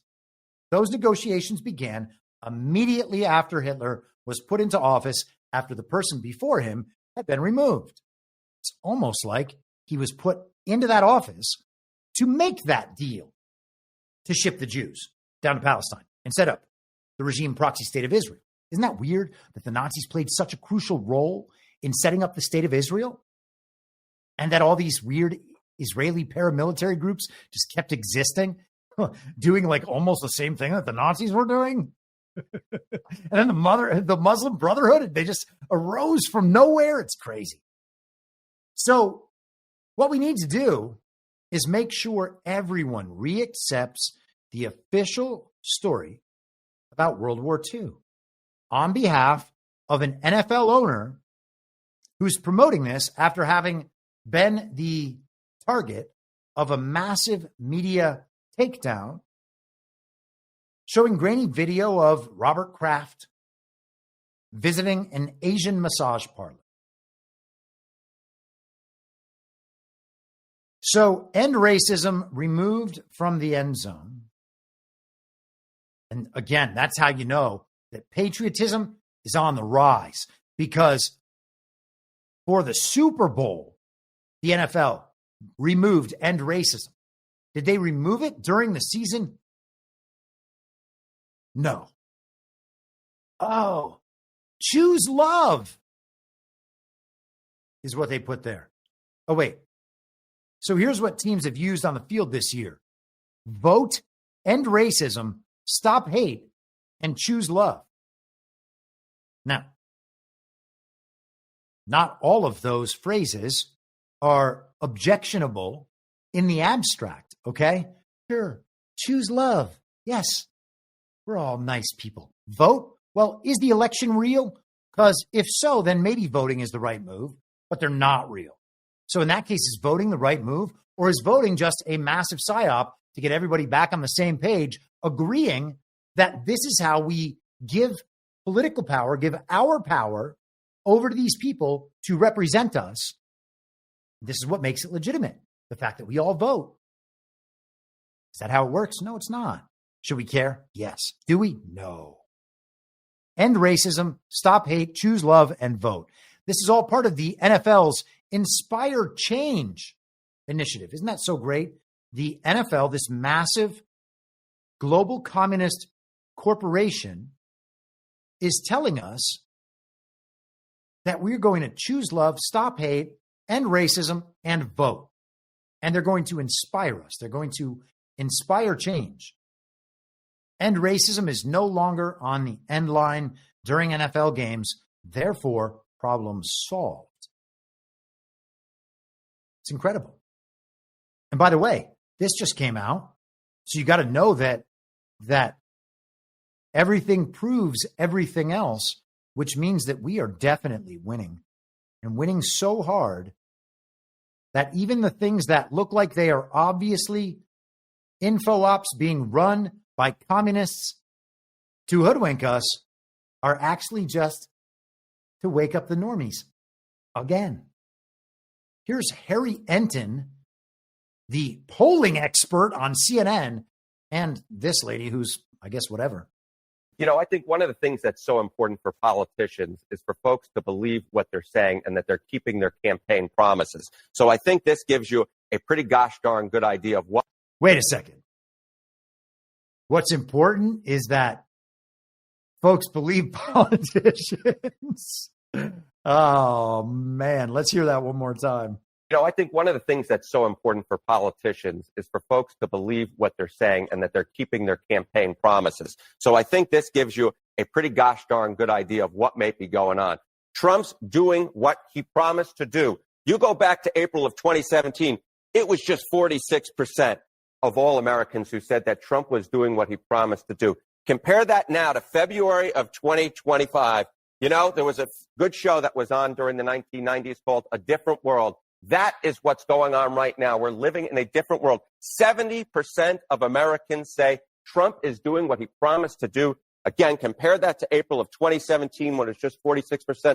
When Americans are 24 points more likely to say that you're doing what you promised to do, it's no wonder that your net approval rating is much more likely to be on the positive side of the ledger than on the negative side. And so far, what we're seeing, again, is Americans, 21 days so far, versus just 11 days during his entire first term, that Trump has a positive net approval rating. Are polls real? No, polls are not real. Elections aren't real. Polls aren't real. Polls didn't become real because they're nice to Donald Trump now. Elections did not become real because Donald Trump won. The NFL's referees did not become perfectly honest and doing their best all the time just because the NFL said so and the Eagles won. That's not how any of this works. But we pretend it is because it makes us feel good. And it gives everybody a reason to go back to sleep. It's a perfect little lullaby playing. Hey, listen to this, Trump supporters. Everybody likes you now. Isn't it nice? Isn't it nice to see red, white, and blue instead of some random Baphomet on stage with the rapper or the twerker or the old lady in her negligee? What did they put Dolly Parton in a few years ago? I don't know. Something that was probably not appropriate for an 82-year-old who has spent a great deal of time as, I don't know, being rebuilt in the shop, apparently. No offense to Dolly Parton or anything. I mean, I know that she's like a legend or something, whatever. Okay, so let's go to this commercial. We talked about Josh Shapiro a little bit. I don't think we might get back into him today at some point. But for now, let's assume the official story of Assassination Event 1 and Assassination Event 2. And let's remember that for Assassination Event 2, there's zero evidence whatsoever. There's only a story. Only a story. And a patsy. And a story about the patsy. And some pictures of the patsy. And that's it. Just a story, Assassination Event number 2.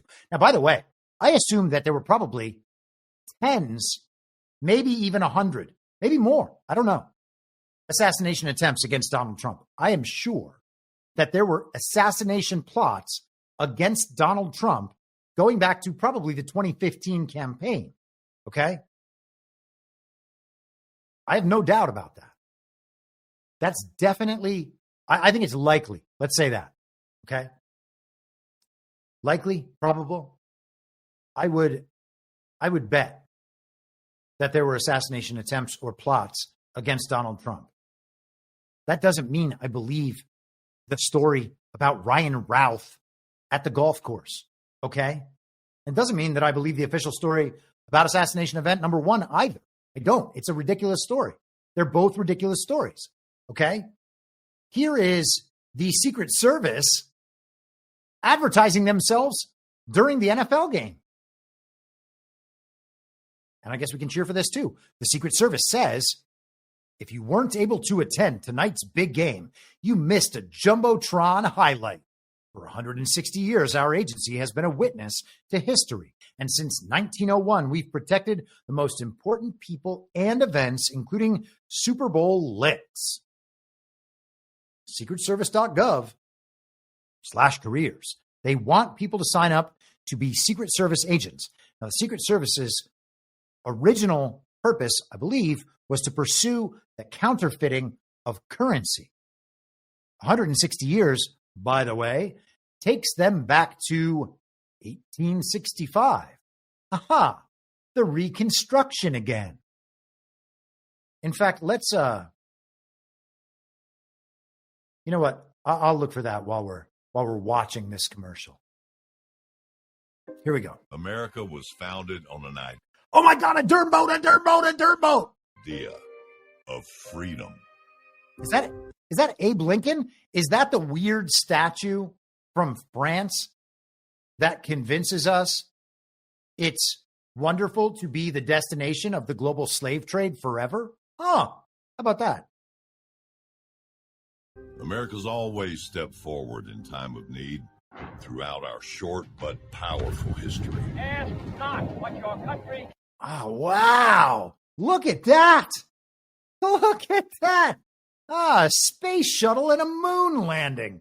Right here, you've got some guy in a suit jumping around like he's in zero gravity. Here is a flag that we planted in the moon. This here is a go-kart that got up there somehow, I guess attached to this bucket of bolts. This thing made out of shower rods and aluminum foil. That thing just hurtling through outer space, the black infinite void, landing carefully on the surface of the moon. And then eventually we lost the technology and couldn't get back there at all. But let's continue. This is so that you want a job with the Secret Service. Can do for you, ask what you can do for your country. Oh, yeah, they shot that guy. They shot at that guy too. There for all of it. Oh, hey, remember when we stopped communism, except we didn't actually stop communism? And remember the fact that our government, our uniparty government, is part of the global regime, which is the global communist regime, because a borderless society where everyone has equality, except for the people who are better, of course. That's basically just communism, right? And they own all the corporations and all the companies, right? They have the non-governmental organizations that they still pay. Everybody's realizing that now. Today, that was part of the new Elon Musk exposure op. We're actually paying these non-governmental organizations to do things that the government's not allowed to do, even though they're acting as part of the government. That's not communism. And the corporations that work with the international governing bodies and empower governments and fund government initiatives and the philanthropists and all that, total control, totalitarian control over everything. It's not communism. It's not communism. It's not global communism. Let's keep going. I mean, this is such a great montage of psyops that we're supposed to cheer for and then want to work for the U.S. Secret Service. They're just showing all the presidents that who have had attempted assassinations happen to them under the Secret Service's watch. And hey, man, I'm sure that there's some good people at the Secret Service, but give me a break here. That didn't look like a cyber. Oh, second plane hit the tower. How about that? 9/11, and then the Secret Service guy, he's right there in George Bush's ear. We get a reenactment of that moment where Bush was reading My Pet Goat, and the guy says that a second plane has hit the tower. Wow. Our heroes are humble. They have an inner pride to keep this idea alive.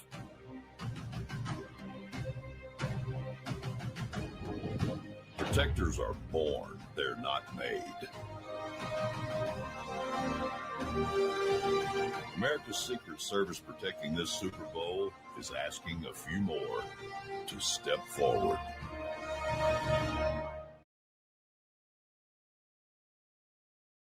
All righty then. So are you ready to sign up and join the Secret Service? Somebody in the chat says, that sounds like the Badlands merch guy, Yorko7. I am 100% on board with you, actually. I think that sounds exactly like the Badlands Rise Attire merch commercial. That's a great call. I was trying to figure out where that voice came from, and that's it. I wonder if that is just an AI voice that you can feed a script into and have it make you a commercial. Possible. Pretty incredible. Let's take a quick peek. And I asked the machine, how was the Secret Service started and what were they meant to protect? The United States Secret Service was founded on July 5th, 1865 as a division of the Department of Treasury. Its original mission was to combat rampant counterfeiting, which threatened the financial stability of the post-Civil War U.S. economy. And you can imagine that. Because somebody wanted to use different money. They wanted a different country. At the time, an estimated 1/3 to 1/2 of all U.S. currency in circulation was counterfeit, making the agency's work critical for restoring trust in the monetary system. Did that mean that the states of the Confederacy were using their own currency? Let's continue. The Secret Service's role expanded significantly in 1901 following the assassination of President William McKinley. And Donald Trump just renamed Mount McKinley after William McKinley, a man known for his tariffs, according to Donald Trump. This event highlighted the need for dedicated presidential protection, and by 1902, the agency formally took on this responsibility. Over time, its protective duties grew to include other high-ranking officials, former presidents, visiting foreign dignitaries, and major national events. And we were told, of course, that the inauguration, the certification on January 6th was going to be protected as though it was the Super Bowl. And here's the answer to that question that I asked. Yes, the Confederacy were indeed using their own currency during the American Civil War. The Confederate States of America issued its own money, known as the Confederate dollar or grayback, which was legal tender for the 11 states that made up the Confederacy. Isn't that incredible? So after the Confederacy's defeat, it lost all value, leaving individuals and banks with substantial losses. So the Secret Service was stood up to make sure that everyone used the union's currency. Let's just see what the machine says about that. It says, no, that's not what it was. It was to combat counterfeiting of U.S. currency, prevalent after the Civil War. And got to say, find that a little doubtful. I'm not going to press on it now. So that is the Secret Service and their purpose. And once again, we are supposed to feel that all of that was very based and red-pilled and very patriotic. And we are supposed to rush to get back in the pen. We're going to corral ourselves back into the pen, get everybody back on the same page, and then march forward in that direction. Let's pause for just a second. I'm going to just take a second and read one of these Rumble ads. As many of you heard last week, I'm experimenting with this Rumble setup here. And so please bear with me as we go through this experiment. Let's try. This one talks about nukes, so I feel like this is the perfect one. See how this goes. I want to talk about the things that people are afraid to say out loud. Who is in control of America's nukes? It's not Biden. Well, how could it be Biden? Meanwhile, we have Russian ships off the coast of Florida based and full-blown wars in Ukraine and Israel, sort of. The world is at its most unstable point since World War II. And with nuclear weapons, the stakes are 10 times higher. How do people like you and I stay safe? Well, we understand that nukes aren't real. Every prepper needs to have RadioGuard ACE, the only FDA-approved drug to treat radioactive fallout. Now, is it possible that you might need to treat radioactive fallout even without a nuclear weapons attack? Hey, maybe. That's why Rumble partnered with 5G Free, the only company in the world that has a supply of RadioGuard ACE and the ability to prescribe it to prescribe it prophylactically. What in the world? They do like a phonetic spelling. Prophylactically. Get their radiation emergency kit with RadioGuard ACE, potassium iodide, Zofran, and a Geiger counter. There's simply no other tool in your arsenal to protect against a radioactive threat. Go to 5gfree.com, code STUDIO to save 15% and get your radiation kit now. And you can see that little, what do they call those little QR codes over there on the side of your screen? Crushed it. Man, that was kind of fun. By the way, what are they trying to say about 5G? Is there radioactive interference just coming through in the sky? I hope that didn't happen to us in 2020 while they were rolling out all that technology. Maybe that's something that you need to be protected from, by the way. It sounded like I was making fun of that commercial. I'm making fun of the idea of nukes. The product might be something that helps if there is some radiation sickness going on in the society. And I don't suggest that there can't be that. I don't know. Let's move forward.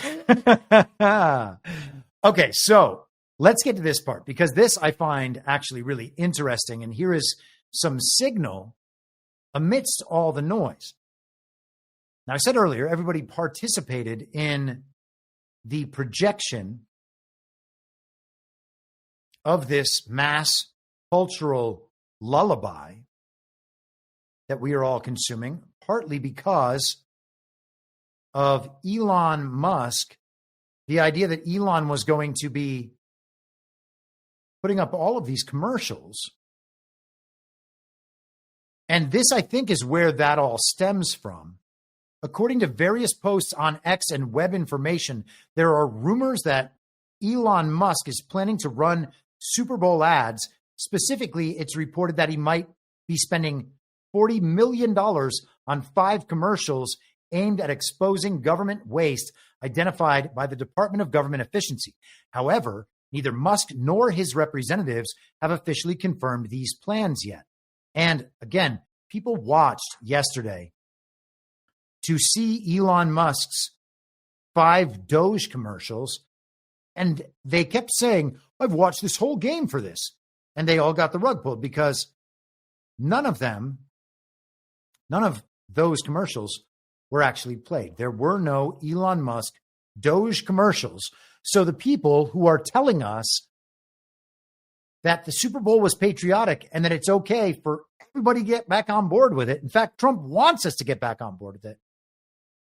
It's all okay because we're going to see these amazing Elon Musk commercials that just so happened to never materialize.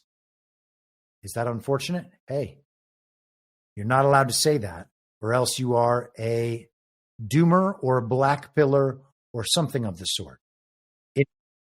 You have to agree that the Super Bowl broadcast yesterday was an undisputed victory for the White Hats because there was red, white, and blue and talk of American success stories revolving around spaceships. Here is some more spaceship stuff, courtesy of Elon Musk, Starlink, and T-Mobile. And as I said, this is some actual signal amidst the noise. There are over 500,000 square miles of the U.S. unreachable by any cell phone tower. Places where emergency texts never sent, where emotional messages are not received, and countless memories are left unshared. Doing good. You're doing good. But T-Mobile is about to change that. T-Mobile partnered with Starlink to launch hundreds of satellites, creating the only space-based network that automatically connects to the phone you already have. And because connection means everything, we're inviting anyone on any wireless carrier to experience it for free. You won't believe where I am right now. T-Mobile Starlink. If you can see the sky, you're connected. Cool, right? So I have been an iPhone person for, 15 years. My last iPhone, I switched my network because I wanted the possibility of Starlink connectivity. And that was 2.5 years ago, but here it is now. It's really happening. And as soon as they release this beta test, everybody, not just T-Mobile users, is going to be able to connect to Starlink for free until July. And then they can pay an additional $15 on T-Mobile or $20 on these other networks to connect to Starlink, which means that if the old information infrastructure goes down or is taken down, well, you're going to be able to connect via Starlink. And if you're out in the middle of nowhere, you're in a rural community without cell phone towers, or maybe there's only one cell phone carrier. I grew up in a small town. I know what it's like to not have reception, to not have any options on carriers or anything like that, to not have broadband accessible. This is a great solution. I've used Starlink before to solve that problem. It has worked wonderfully well. And so I'm a supporter of Starlink and generally a supporter of Elon Musk. This is potentially the introduction to America of the parallel information and communications infrastructure. And that is moving toward the decentralized peer-to-peer information infrastructure. Okay, this is something that we've talked about at extensive length with General Quast at our various GART events. This is something I have had interactions with him many times about. Nearly every GART we discuss directly some portion of this parallel information infrastructure as kind of I see it evolving, taking shape, and then I'll get his feedback and continue thinking and get his feedback and continue thinking. And this is now played out over the course of a couple of years. A lot of people who talk about potential for comms blackouts, everything going down, this is the alternative, okay? The alternative information infrastructure. Now, on Devolution Power Hour over the weekend, we talked a bit about what is claimed to be this intrusion into the United States Treasury computer systems, giving Elon Musk and his little team of Doge teenagers the opportunity to see everybody's personal Treasury information. He's going to violate the personal information of Americans. And then we have the court decision that says, no, you can't do that. And now we're going to go back and forth on whether or not the court's able to make that sort of claim and whether it's binding on Trump and Elon and Treasury, et cetera. Part of the concern, I believe, and I said on Saturday, was that as this parallel communications infrastructure, data infrastructure, whatever, is being built up and emerging into our reality and people are being able to finally access it and use it for the first time. It has always been, theoretically, I don't know that this is happening. I can't tell you I know this is happening. This is projection over the course of years that we've been discussing this. At some point, there would have to be a switch of some of these critical systems from the old infrastructure to the new infrastructure. And that's particularly true if we understand that our government for the last 160 years has been usurped and inverted. in stages, maybe for the entire 250. It has been to some degree, but certainly since the Reconstruction, and we've gone through this many times, Our Secret Constitution, written by George P. Fletcher, Columbia Law School professor, global communist, regime communist, makes the argument that the Civil War was fought specifically to invert and overthrow the Constitution, changing us from a republic into a democracy, the focus from the good of the individual to the good of the state, and a focus from personal liberty to collective equality among people, okay? A total reversal of the founders' intent. And the Reconstruction Amendments, forced through, not actually ratified, but forced through at the tip of a bayonet, have been the quote-unquote law of the land for the last 160 years, and our legal system has essentially been built on that foundation, which is a false layer of our government, okay? So if the entire infrastructure of American government was built in that system, it's possible that it is too intricately wound up in that system. And what we would need was to take all of that temporarily offline, move it on to a new system. So I would think that we are seeing hints, at least right now, of that process taking shape. Okay? If we are going from a centralized internet and communications flow with top-down control, which is what we witnessed through 2020, not only the censorship, but the ability to take entire platforms offline through Amazon Web Services or whatever else. Now we're seeing all the ops about how the Chinese are cutting undersea cables. That seems like total nonsense to me, but believe whatever you like. At some point, the parallel infrastructure would have to be stood up. Now, a lot of people also remember back at the very end of the Trump term, all of these, I think it was IP addresses, switched over to DoD control. I can't remember the exact story. I always misstate it, and then John corrects me on DPH. But it seems like maybe that's what's going on. Now, there has been some degree of freak out over all of this over the last few days. And I would suggest to you that we can hear them discussing this when they're talking about people's data being compromised, as though all of this is some breach, okay? They are concerned that the duly elected president, with this massive mandate recognized by virtually everyone, has too much control in the executive branch and its agencies, okay?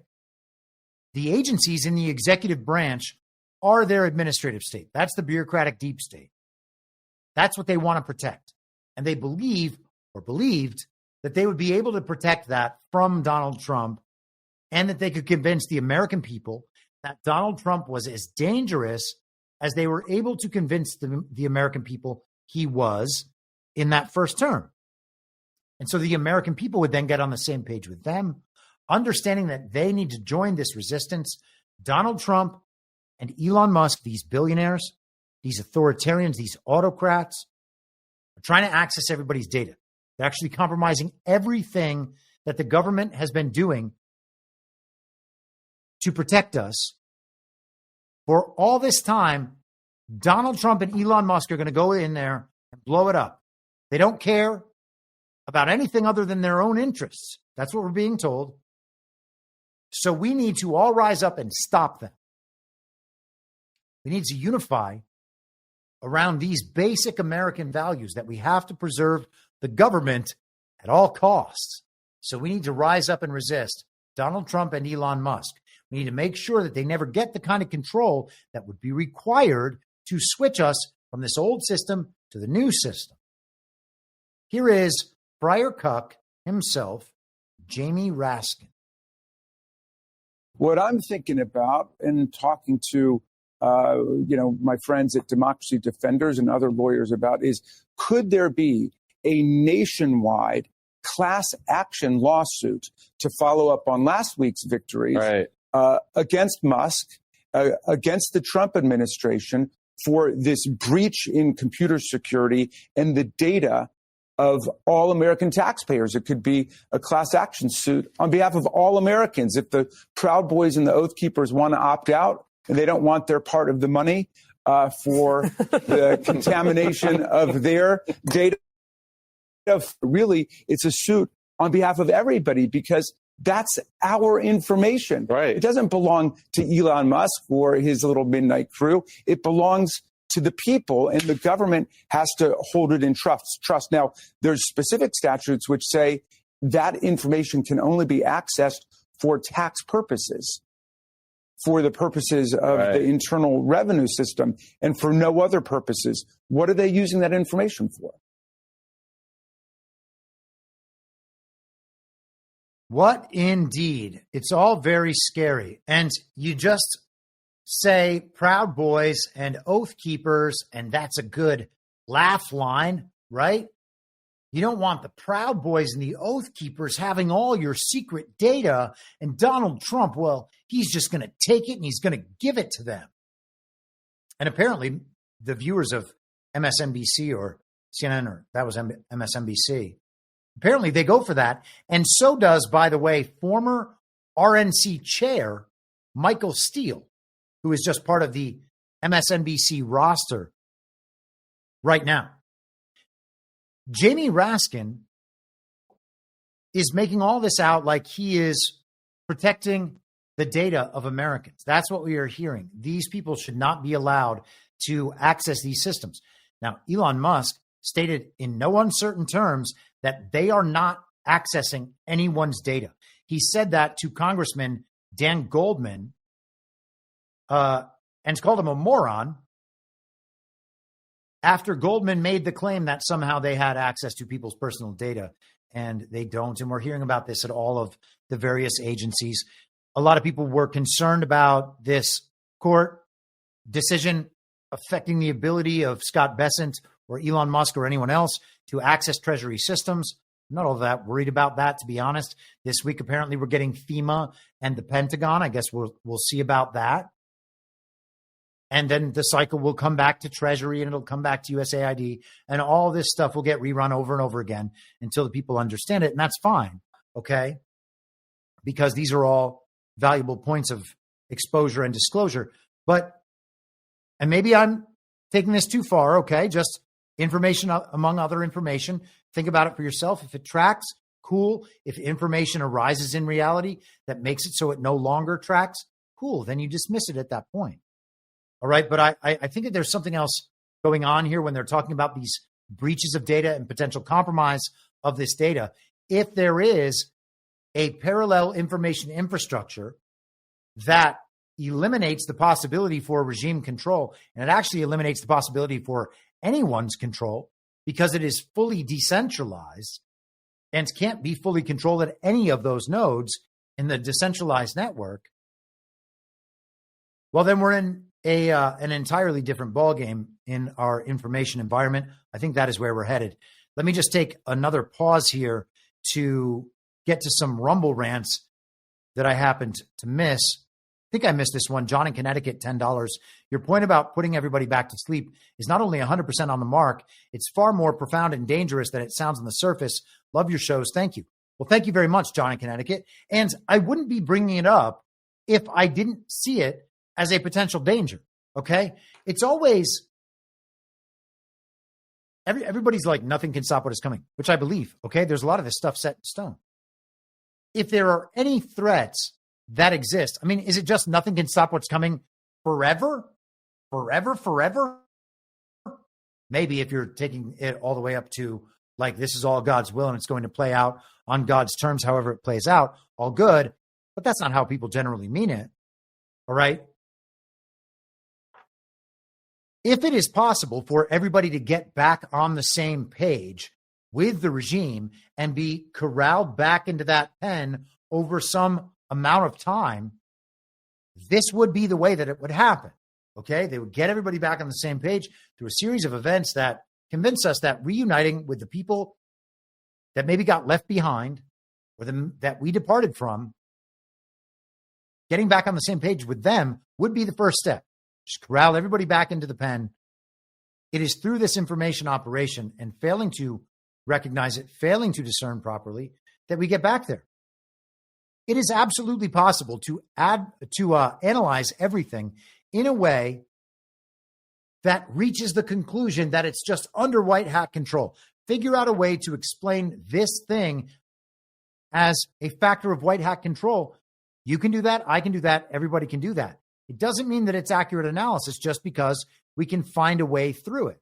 Okay. Which is why we pursue multiple avenues, understanding that possibility, understanding that the possibility that is wrong and that something else is going on, and that the entertainers in Hollywood and the woke NFL, by the way, woke NFL charities work with like the Clinton Foundation and Chelsea Clinton and all these woke transnational corporations.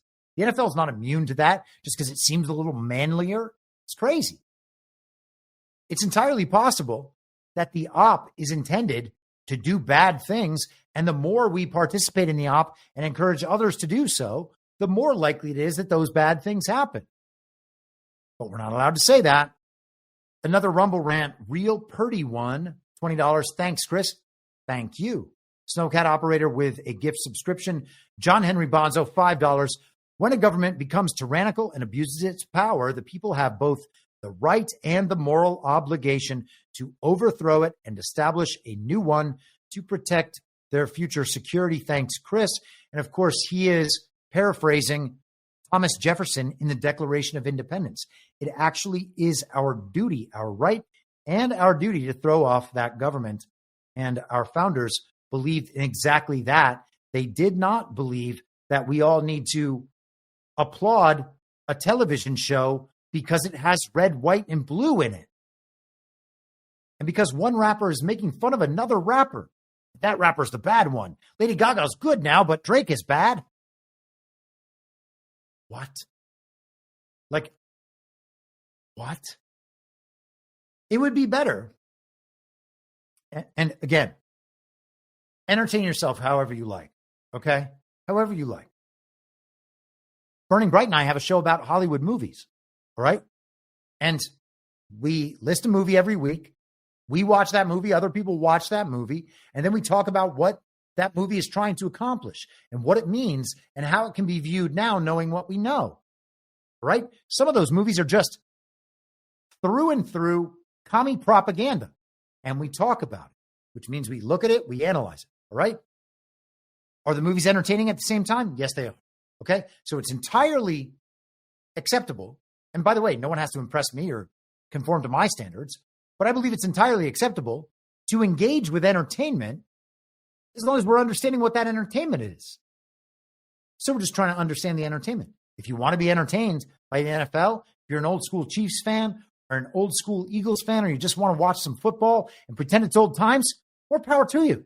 Okay? I don't care how people want to spend their free time, but we don't need to pretend that it's noble or that the people entertaining us are trying to do something noble. We don't have to make excuses for wanting to watch TV or wanting to listen to a song we like. Who knows what Michael Jackson's status is? Some people think he's a pedophile. Other people think he's a white hat and Donald Trump's best friend. I don't know the answer to that. All right. But if I listen to Beat It and I like dance, I'm like, beat it, beat it. That doesn't mean I'm going to hell. At least I don't think so. Really not up to me. But like the point is, it's okay to be entertained by entertaining things. We don't have to shut off our humanity and our enjoyment of things. Okay. Sometimes it's okay to eat food that's bad for you, but you don't go around telling everybody that chocolate cake is healthy based on who made it. And also the people making it are still the evil ones. It's like, I mean, I lived in Hollywood for almost 20 years. I was intimately involved in the Hollywood scene at a very high level, right? I ran top level nightclubs in Hollywood for over 15 years with other people who still run top level nightclubs in Hollywood. It's not like the business has changed. I'm just not in it anymore. And it's possible that Kendrick Lamar is the most base and red pill guy ever. But why would anyone believe that? It's certainly not something that you would glean from his past performances. It's not something you would glean from his performance yesterday. And the idea that all of the people around him involved in putting that halftime show together are based in red pilled and American patriots is preposterous. Okay? So we don't need to play pretend about all this. We can just say that we enjoy the Super Bowl as a guilty pleasure. I watched NFL games this year, all right? I'm not saying I'm above it or I'm above these other people, but let's be honest about what we're seeing on television. It's the television in their single biggest op of the year, all right? It's bigger than the Grammys, bigger than the Oscars or the Golden Globes or whatever it is. The only thing bigger than the Super Bowl that they could possibly do would be a mass trauma event. I cannot imagine a bigger televised psyop than the Super Bowl. Election night? Was election night bigger than the Super Bowl? I doubt it. We do not need to be talked into participating in psyops. And if we want to be entertained by the television or by a video game or a movie or a song or a book or whatever, let's just be entertained. We don't have to then suggest that the way we are entertained is noble because we're not going to be perfect the whole time, okay? We don't have to be perfect the whole time. We have to be conscious the whole time of what we're doing. Let me take one more pause here and see what's up with Rumble Premium.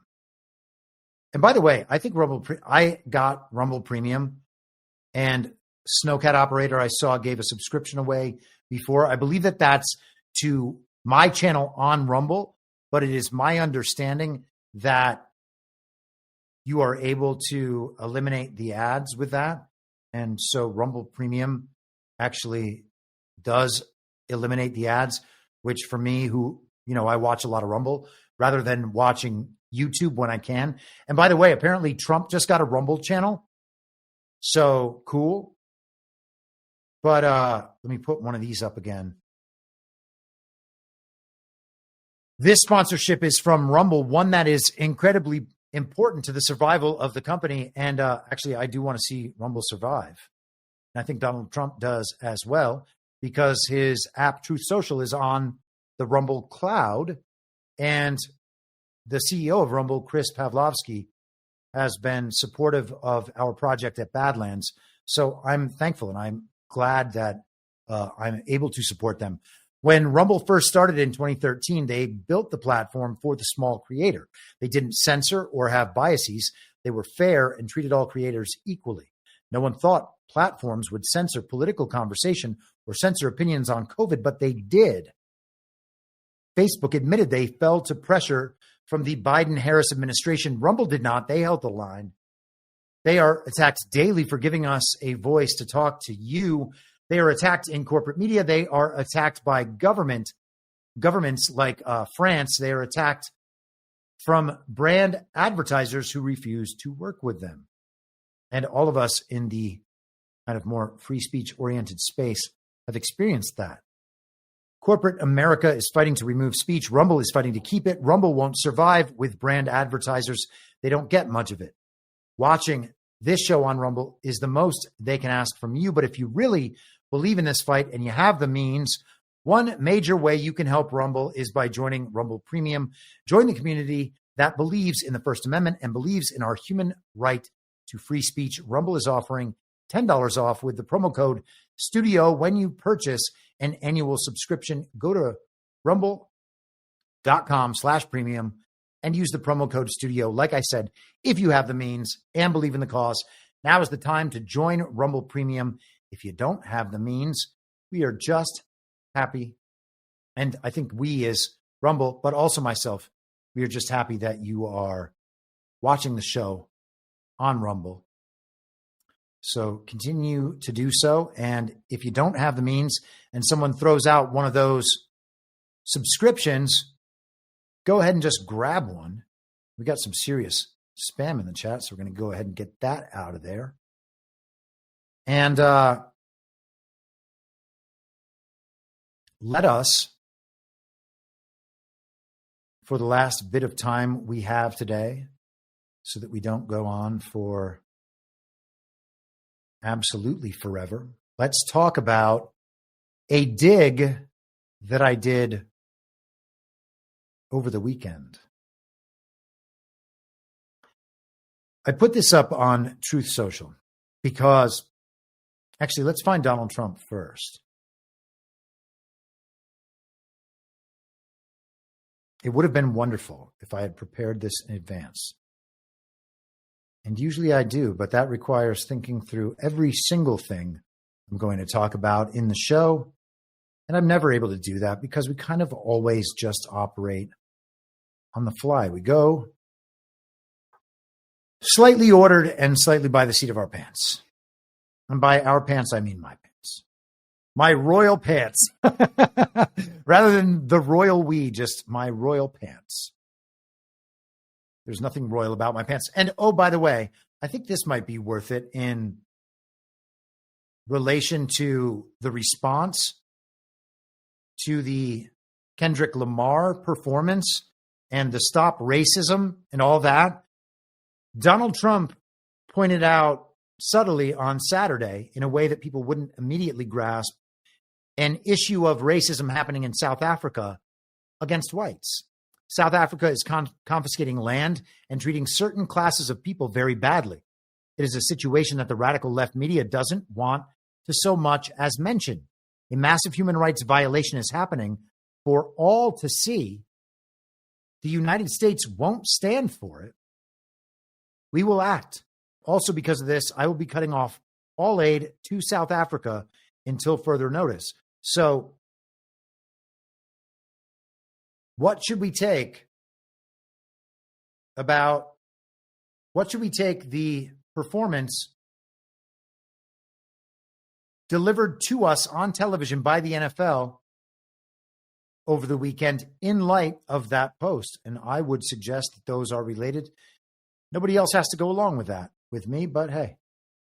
So Donald Trump over the weekend not only dismissed the archivist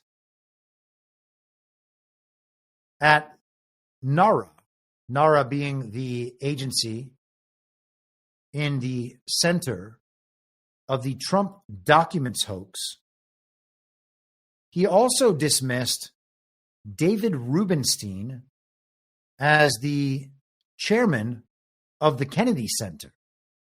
And the Kennedy Center, as far as elite society goes, is just about one of the most important, or most prestigious, I should say, appointments that a person could get in, let's say, civic life. The Kennedy Center is actually connected to the American federal government, but it is extremely prestigious. And the former chair of the Kennedy Center was none other than a man named David Rubenstein or Rubenstein. And Trump trolled him over the weekend in this post right here. Welcome to the Kennedy Center. Donald Trump, an AI picture portrayed as the conductor of the entire orchestra. Donald Trump replaced David Rubenstein as chair of the Kennedy Center with none other than Donald Trump. He made himself the new chair of the Kennedy Center. Here is that post by Donald Trump. Let's read through this. At my direction, we are going to make the Kennedy Center in Washington, D.C. great again. I have decided to immediately terminate multiple individuals from the board of trustees, including the chairman, who do not share our vision for a golden age in arts and culture. We will soon announce a new board with an amazing chairman, Donald J. Trump. Just last year, the Kennedy Center featured drag shows, specifically targeting our youth. This will stop. The Kennedy Center is an American jewel and must reflect the brightest stars on its stage from all across our nation. For the Kennedy Center, the best is yet to come. Donald Trump is now the new director of the Kennedy Center. So David Rubenstein, no more at the Kennedy Center, and a woman named Colleen Shogan is no more as the archivist at the National Archives. So let's go into Colleen Shogan, because on Saturday afternoon, I was thinking about the archivist. The archivist thing has always been a source of great interest to me, because as I go through these various periods in history, trying to figure out just how much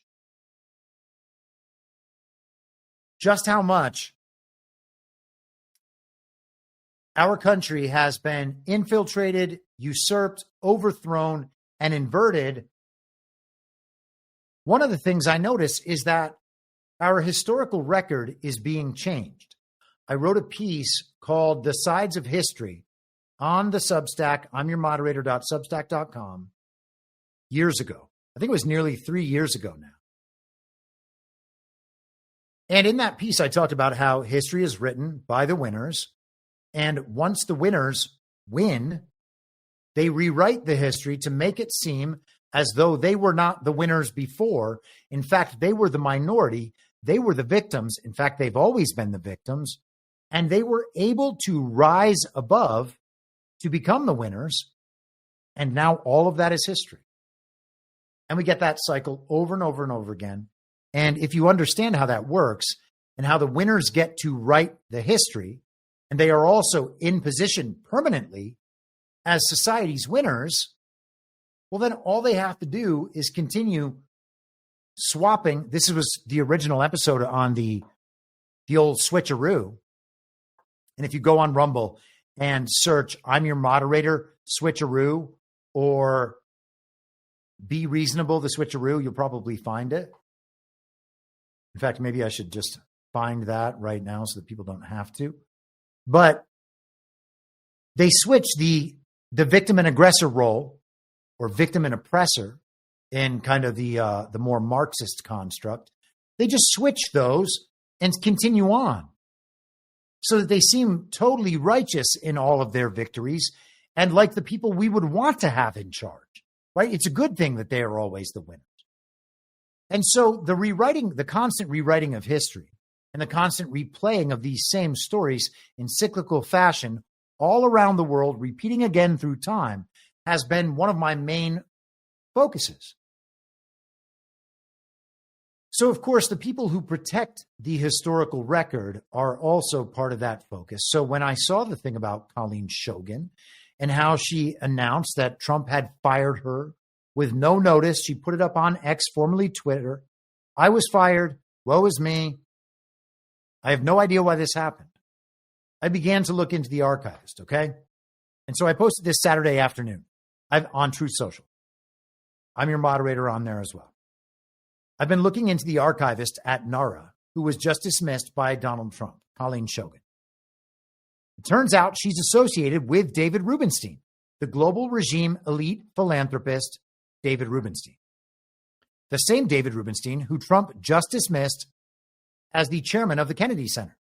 David Rubenstein is an elite even among the global regime elite. He also happened to start the Rubenstein Center for White House history. Turns out his senior vice president and director of the center was Colleen Shogan. The following is a working conspiracy theory, and I welcome feedback. Okay, so this is my theory about what's happening here, about what their relationship would have been, and you can play the reverse on it as well, and maybe it is the reverse. Knowing what we know about presidential records held at presidential libraries, like Obama's, for instance, and Biden's Senate records held at the University of Delaware and the Penn Biden Center and some office, is it too much to suspect that the Rubenstein Center may be serving that same purpose for records moved from NARA? The machine, of course, says no, but if it were to ever come to light that the Center for White House History happened to have NARA docs, it would be a simple mistake, cleared up quickly by commie bureaucrats. This is very interesting to say the least. Okay? So the idea here is, and this is some of the stuff I attached to prove out this theory. Colleen Shogan was at the Rubenstein Center for White House History. Same guy who was the chair of the Kennedy Center. And I go on, I'm having a conversation with the machine about, close the wrong window there, about some of the claims regarding Rubenstein's role within the global regime. He is the president of the Alfalfa Club. We went deep into the Alfalfa Club and its purpose on Saturday night on Devolution Power Hour. I recommend that episode highly to everyone if you want to hear more about this and about his role. John Harold did extensive work, Patel Patriot, did extensive work, devolution.link. Read the Devolution series. Devolution 14 is almost entirely about David Rubenstein. David Rubenstein owns a copy of the Magna Carta, okay? The guy collects official historical documents. He wants to possess all of the history. He has his name on a Holocaust museum so that he can own the official history of the Holocaust. Now he's going to own the official history of the White House. And we're told that this center will just be a nice place where school kids can come for field trips and learn about the great history of the White House and the people who built it, who we're told are all black slaves, right? That was the woke agenda. They let us know that, oh, slaves built that house, so it's actually not the American people's house. It's a house built by black slaves. And we have to recognize that all the time. And so I'm sure that David Rubenstein's history will show that. The idea is that he has this organization that has some of these historical documents. Therefore, if there are historical documents from NARA that they just didn't want the Trump regime to ever get its hands on, knowing that they weren't going to have the level of infiltration and the level of bureaucratic deep state stability that they had throughout the first Trump term, well, then they would have to get rid of those documents. They would have to move them out of NARA. So you would need someone in NARA willing to do that, who could then move them to this other location. So I would suggest that Colleen Shogan, who was appointed by the fake president Joe Biden, could have been brought in for that very role, to have access to all of NARA as the archivist for a matter of months after leaving the Rubenstein Center for White House History. She was the senior vice president and executive director of the Center for White House History. Joe Biden appointed her on August 3rd of 2022. 2022, I believe. That's right. 5 days before the Mar-a-Lago raid with the documents hoax, okay? She was appointed to fill the role of a man named David Ferrero, who announced his retirement in April of that year. The deputy at that point, a woman named Deborah Seidel-Wall, took his role as archivist. Or maybe it's Wald. I think it's Wald. So she became archivist. And then Colleen Shogan was appointed 5 days before the Mar-a-Lago raid, but she was not confirmed until May of the next year. So the Biden nominee, Biden, the fake president, of course, was not confirmed by the similarly illegitimate false reality layer Senate for 9 months, a very, very long time. Prior to that, she was the senior vice president and director of the Center for White House History. That's a very strange delay in there.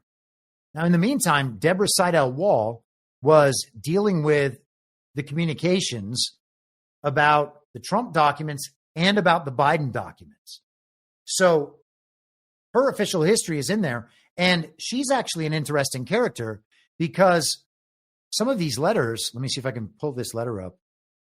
We didn't discuss this on Saturday. Darn, let me see if I can find this. We did not discuss this on Saturday, but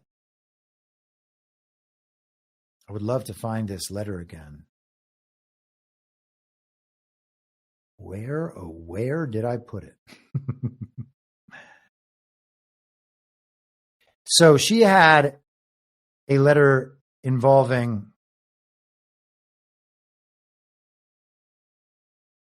the Trump documents, and the issue with the documents was that Trump and his lawyers were going to claim executive privilege to the point where the incumbent president could not view certain presidential documents.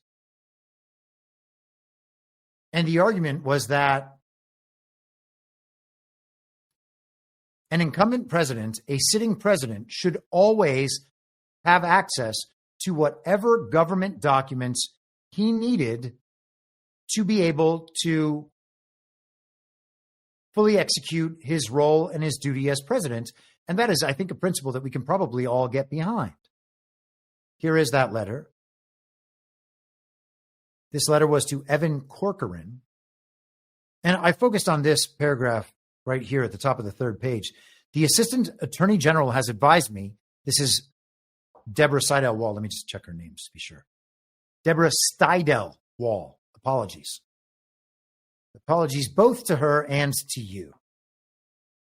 The Assistant Attorney General has advised me that there is no precedent for an assertion of executive privilege by a former president against an incumbent president to prevent the latter from obtaining NARA presidential records obtaining from NARA presidential records belonging to the federal government, where, quote, such records contain information that is needed for the conduct of current business of the incumbent president's office and that is not otherwise available. And so that seems like an entirely plausible and principled rationale for why those documents should have been made accessible to the Biden administration. Now, we know that there are many other extenuating circumstances here that are not mentioned in the letter, but the point is, when going through these things, not to analyze whether or not the action a given official or a given judge or politician or anyone else is not to analyze whether or not those things help Donald Trump in the short term. Like, everybody hates Amy Coney Barrett for some reason because they're like, well, Amy Coney Barrett, she's always making these anti-Trump decisions. We can't even depend on her as a conservative. Well, what are you talking about? First of all, the Supreme Court, we're probably going to have to see at some point, is as legitimate or illegitimate, as these other bodies in this illegitimate government. And maybe we saw that in 2020 and 2021 when they refused to take up a case about election fraud in an election that was obviously stolen. Maybe the Supreme Court was illegitimate from that time. Regardless, the point is not to judge whether or not a decision helps or hurts Donald Trump and MAGA in relative to that particular issue. It's to find out whether or not that decision was made in a principled way relative to the original Constitution. And if it is, even if it's not a good decision for us, it is good for the end goal, which is to get back to that original Constitution and potentially maybe further from there. But right now, that's supposed to be the law of the land, and we need to drive as hard as we can in that direction, getting back to that. And so we should welcome when a government official is doing something by the book, all right? And if they do something by the book, then that's what it is, unless they're violating like genuine constitutional principles. But it's important at every element or every moment to understand whether or not that person is executing their fiduciary duty in the right way in whatever actions they take. And so it's hard to make an argument against Deborah Steidel-Wall from that perspective, but I'm open to her still being a bad person. Let me be very clear. I'm not trying to defend any of these people from charges of corruption, but she was the person dealing with all of these issues from the moment of David Ferrero's announced retirement up until Colleen Shogan was finally confirmed 9 months later. So she had basically a year plus where she was the archivist. She was the deputy acting as the archivist, and now she's back to being the deputy. So all of this was very interesting to me. Colleen Shogan is both the archivist for the government at NARA and for David Rubenstein's White House History Center. Now, the other interesting aspect of this is that NARA is considered one of these kind of independent agencies.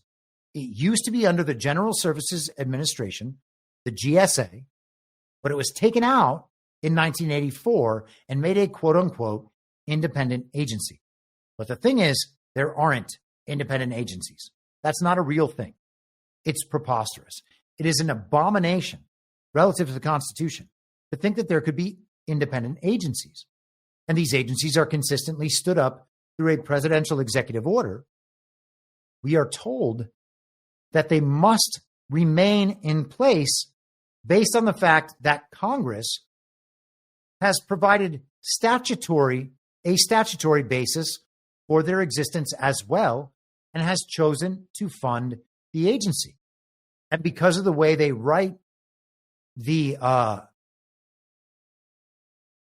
statute to set up the agency as a quote-unquote independent agency, they are immune from executive branch oversight, despite being part of the executive branch under the president's direct purview as the plenary authority of everything that happens in the executive branch.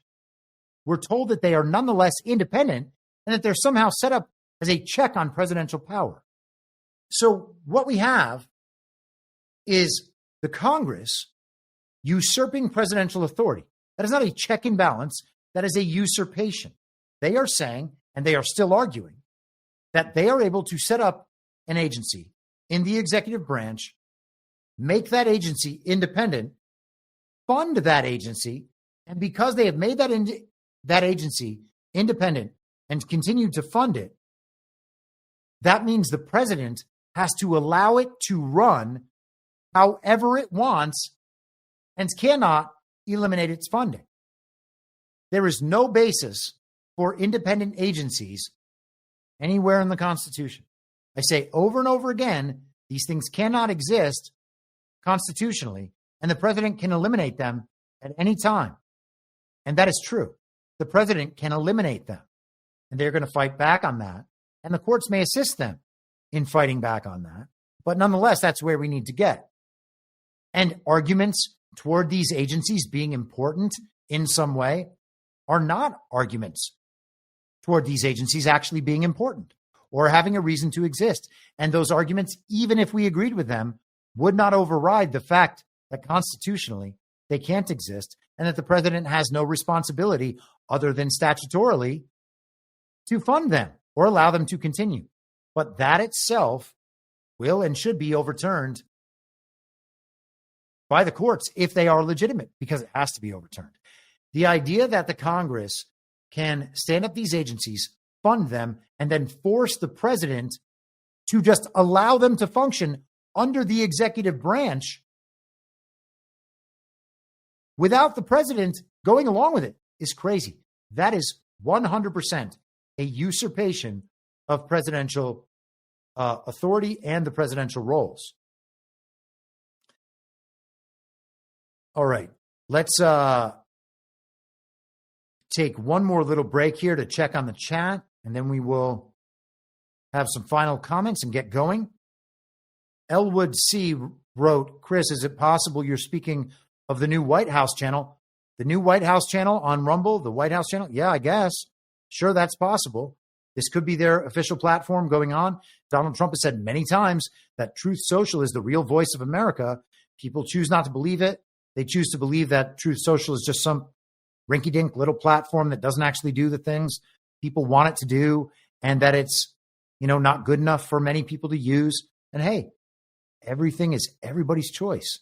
If that's what you want to do, then everyone has the right to do that. I've chosen instead to use it as one of my main platforms because I believe that there's a future there, and I think that will matter. And I guess we'll see. Sorry about the spam in the chat, by the way. I'm trying to get rid of it, and it's not always working. Ali Stussy, $10. Chris, I love your perspective. I was wondering if you have suggestions on how we can let Trump know that we want more with regards to the tax cuts per the conversation a few days ago. Well, everybody's got to talk about it. They got to talk about it in their own personal conversations. They got to talk about it on social media. That's it. If they have it all, and they have the ability to analyze it all the time, and they do have it all, and they do have that ability, then it behooves the people to demand better. There's no way we're going to get better unless the people demand better, which means demanding better online and making the communists that you still talk to mad. And if they want to argue, just don't argue with them. Be like, sorry, commie, not today.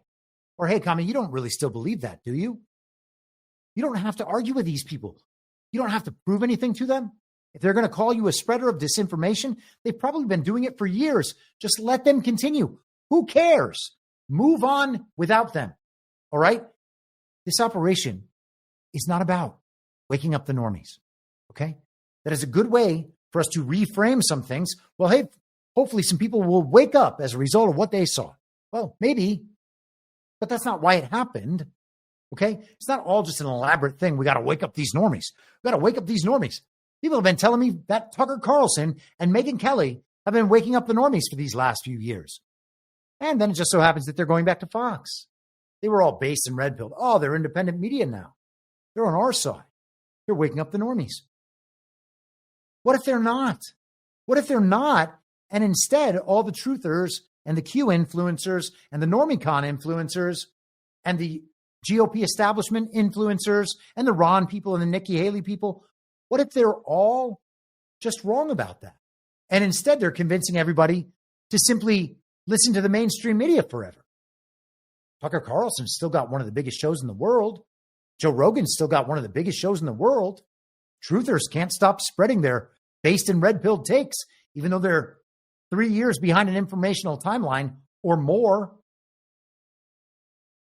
How in the world is that the point of the operation? Tucker Carlson and Megyn Kelly waking up the normies. You know what wakes people up? Jarring situations in their own lives that force them to understand things are not as they were before. Okay? The world around you has changed, and you need to adapt to that new world around you. These people are prevented from having that experience because the mainstream media characters on the uniparty left and the uniparty right are keeping them in a place where they still believe that the world is as it was before and is going back toward how it was before. And I don't know how it's possible that the truth community still believes it's good that they're still there, while no one's ever actually trying to tell them the truth. That is, that's a psyop. And if you're confused about what the psyop means, that means other people are confused about it. Because if you're exercising your discernment all the time and you admit that that might just be some commie propaganda, some corporate globo homo sports propaganda, if you believe there's a chance of that, then maybe it's not the best thing to communicate to everybody that the white hats have taken over and that all of this is being done for the good of patriots. It might give us an advantage in the end because we've played the cards better and the situation now just benefits us. But maybe it's time that the most based and red-pilled people on earth stop telling everybody that it's a good idea to listen to Tucker Carlson and Joe Rogan and Ben Shapiro and Megyn Kelly and all of these other people who are clearly involved in an organized info op telling the same stories at the same time for years and years and years and years and years, while truthers tell them that it's for the sake of waking up the normies. The normies aren't awake. And yet everybody's still arguing with them in text groups and chat groups and sending them links and sources. It's almost like the people who thought they were awake the whole time haven't actually woken up and instead are putting themselves back to sleep and everybody else. And this is the Grand Cultural Lullaby. They're singing it to everyone. They're not making any secrets about it. We're just choosing to believe that because we want to watch television and feel like everything's great, we're going to lie about what we're seeing. It's mind-boggling to me. A couple more Rumble rants came in. Sorry, just joining, and obviously you are on a dig that I wanted to hear more about too. That's Ali Stussy. I'll finish that dig in just a second. Snowcat operator, the private Rockefeller Archive holds records of hundreds of NGOs, including that of the Trilateral Commission, the Asia Society, the Ford Foundation, etc. Source materials per Wikipedia, he says. $5 Rumble rant. Thank you, Snowcat. Thank you for that information. That's very interesting. So this is kind of a thing that has gone on forever. Do the Rockefellers have some connection to the Alfalfa Club? Because the dig we did on DPH on Saturday made it very clear that the Alfalfa Club's maybe main purpose is to control the world by controlling history and historical artifacts, which is also the plot of the video game Assassin's Creed, one of my favorite video games of all time, if not my favorite video game of all time. And I think it is. I have spent a lot of time in my life playing video games, and I still do every now and then. So again, it's not judging about the ways you want to entertain yourself when you're not doing this. But it's important to understand it. I said to everybody, I'm just showing that off. My good friend, John Harold. By the way, I was on with him, the Daily Herald, today. You can see that in replay on Badlands Media. We discussed some of this. John does that show 5 days a week, does a great rundown of the news in an hour. Deep state connections here to David Rubenstein. Everything.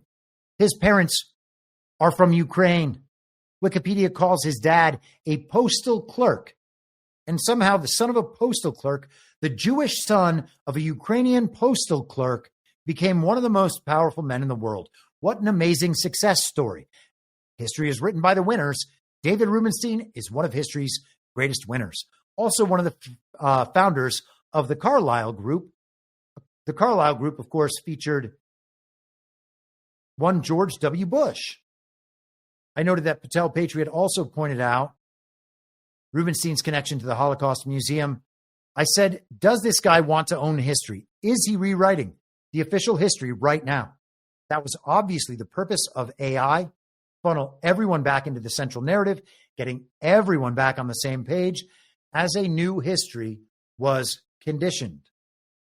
He also reminds me that I forgot to mention the fake president, Joe Biden, giving him a presidential Medal of Freedom. We just saw that like 3 or 4 weeks ago. Joe Biden giving a presidential Medal of Freedom to this guy and also George Soros. Joe Biden is not a fake president in David Rubenstein's history. The fake news of right now is a false history in 50 years or 100 years as people from that time look back. They'll be seeing the New York Times and the Washington Post and CNN. And Politico, USAID's Politico. And that will be the official history of this time. That will be what really happened. Donald Trump was Hitler and we were racists. Okay? That's what the future history David Rubenstein and his friends are preparing for us. That's what it says. All right? Fake news is future history. The history we believe is the real history, the official history right now, is the fake news from back then. And you can read the transfer agreement. I mentioned it earlier. Edwin Black, the author of the transfer agreement, has a lot of the original source documentation of all the things he's saying, including some of the fake news from that time. And he even talks about how it was a propaganda push to let the rest of the world know that the Nazis are committing all these atrocities and they need to boycott the Nazis. Why? To shut down the German economy. In the same way that our economy is threatened being shut down, the same way they try to shut down Venezuela's economy and any other country that will go against the regime's agenda. They want to control trade routes, shipping routes, finance, media, and resources. And if none of that works, it's military. And so the media is the first thing. They propagandize people to get them to get back on the same page so that they will willingly, happily accept the incentive and punishment structure and go along with the program exactly as they're supposed to. So fake news of that time is the history we read right now about that time, believing it's all real. The fake news we see in the world right now is preparing a future history. It's people like David Rubenstein, if they are the winners once again, will have that be the official history of this time. We will be the losers. Trump will be Hitler. We will be the Nazis. We will be the racists. We will be everything they tell us right now that we are. If that fake news of right now becomes the history. And so with that in mind, which one are you helping to write while promoting the waking up of normies at the expense of people simply telling the truth? We are told again and again and again that people in positions of power and influence are not required to tell the truth because the entire purpose is to wake up the normies. And every time they tell a false view of reality right now, that future history is becoming more cemented in the record of right now. And we're excusing it because we have convinced ourselves that the point here is waking up the normies while they're not being woken up and while we're not attempting to simply instead demand that the truth be told by people of power, wealth, and influence. Why is it okay for the people with the biggest platforms to lie to the normies? Okay? Why is it okay when we eschew USAID propaganda all around the world and here, but we totally accept corporate global homo sports propaganda because it's the manly NFL doing the fashion shows, not one of those woke companies? Look how red, white, and blue it all is. This is so patriotic. Well, sure. It's patriotic if you're willing to lie all the time. And I'm going to try one more of these Rumble ads before we go. I have a dog, and this is about dogs, and I love dogs. So let's have a word from Positive. If you have a dog, we've all been there. Our pup goes from full energy to sick and miserable in an instant, and at the worst times. Then we're calling the vets in the middle of the night or on weekends trying to find a clinic that will take us in. It's a terrible way to manage our dog's health, not to mention our stress levels and our monthly budget. That's why people are getting the Pet Emergency Kit by Positive. It contains critical medications and supplies that can not only keep you out of the veterinary office, but may even save your dog's life. Their kits contain critical medications like activated charcoal, styptic powder, and more. It might save your dog's life. Head over to positive.com and use code STUDIO to get 15% off your Pet Emergency Kit. And you can use that QR code right there on the side of your screen, or go visit positive, PAWCitiv.com to get your emergency kit. And I actually kind of like this because I do this stuff for myself now as well. Go on to one of the, kind of new pharma portals and get whatever pharmaceuticals I think I might need. I stock up on stuff like ivermectin and fenbendazole. I just have it in supply. I don't know if it works. I don't know if it's a good solution. I'm not advertising anything right now. I'm just saying I have that. And if there's some medication that my dog might need, I'm going to have that too, because I don't take my dog to vets because vets require you to get your dog vaccinations. And if you haven't figured out yet that they're testing out vaccination technology on our little furry friends, find it out fast, because vaccines are actually terrible for pets. And, or they can have terrible consequences, let's say. Some people will be like, oh, that's not true. You can't say all vaccines are bad for your pets. Yeah, you probably believe that the polio vaccine's great too. And now I'm getting myself canceled off YouTube. It started out as an ad, and instead I got myself canceled off YouTube. All right, guys, we're going to leave it there. That is a 3-hour tour. Just like Gilligan's Island, now we have shipwrecked. We're going to have to spend forever on this island. Gilligan's Isle? Someone in chat will know. Anyhow, I will be back on Wednesday.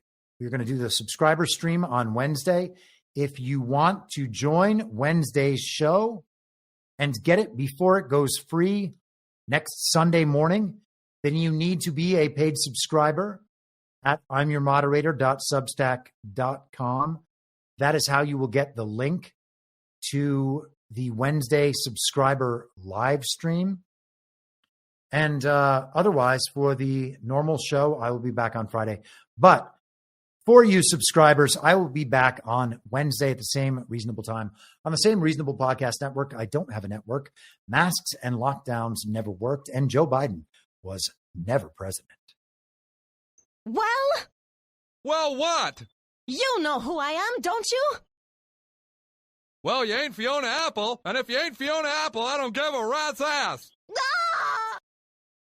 And what's wrong with being an angry prophet denouncing the hypocrisies of our times? What do you think, Max? Do you want to be an angry prophet denouncing the hypocrisies of our times? Yeah, I think I'd like to be an angry prophet denouncing the hypocrisies of our times. It's not true. It's more true than I would perhaps prefer. Can we stop this cruel game and allow the boy to keep one shred of dignity? For God's sakes! I can't stand to see him in all this pain! You vicious bastards! Let him move in with you! Is it so bad to see somebody happy? So just let him move in! For the love of God, let the boy move in with you! Good Lord! And I will not let you down. We do a little trolling. It's called We Do a Little Trolling. What? In my mind, that's the end game. If you're listening for free and would like to support the show, the best way to do that is by signing up for a paid subscription at imyourmoderator.substack.com. You can find the info stream over on Telegram at t.me/veryreasonable. The merch site is cancelcouture.com. And for all my other links, you can visit linktree.com/imyourmoderator. And I'll see you soon. Down on the range.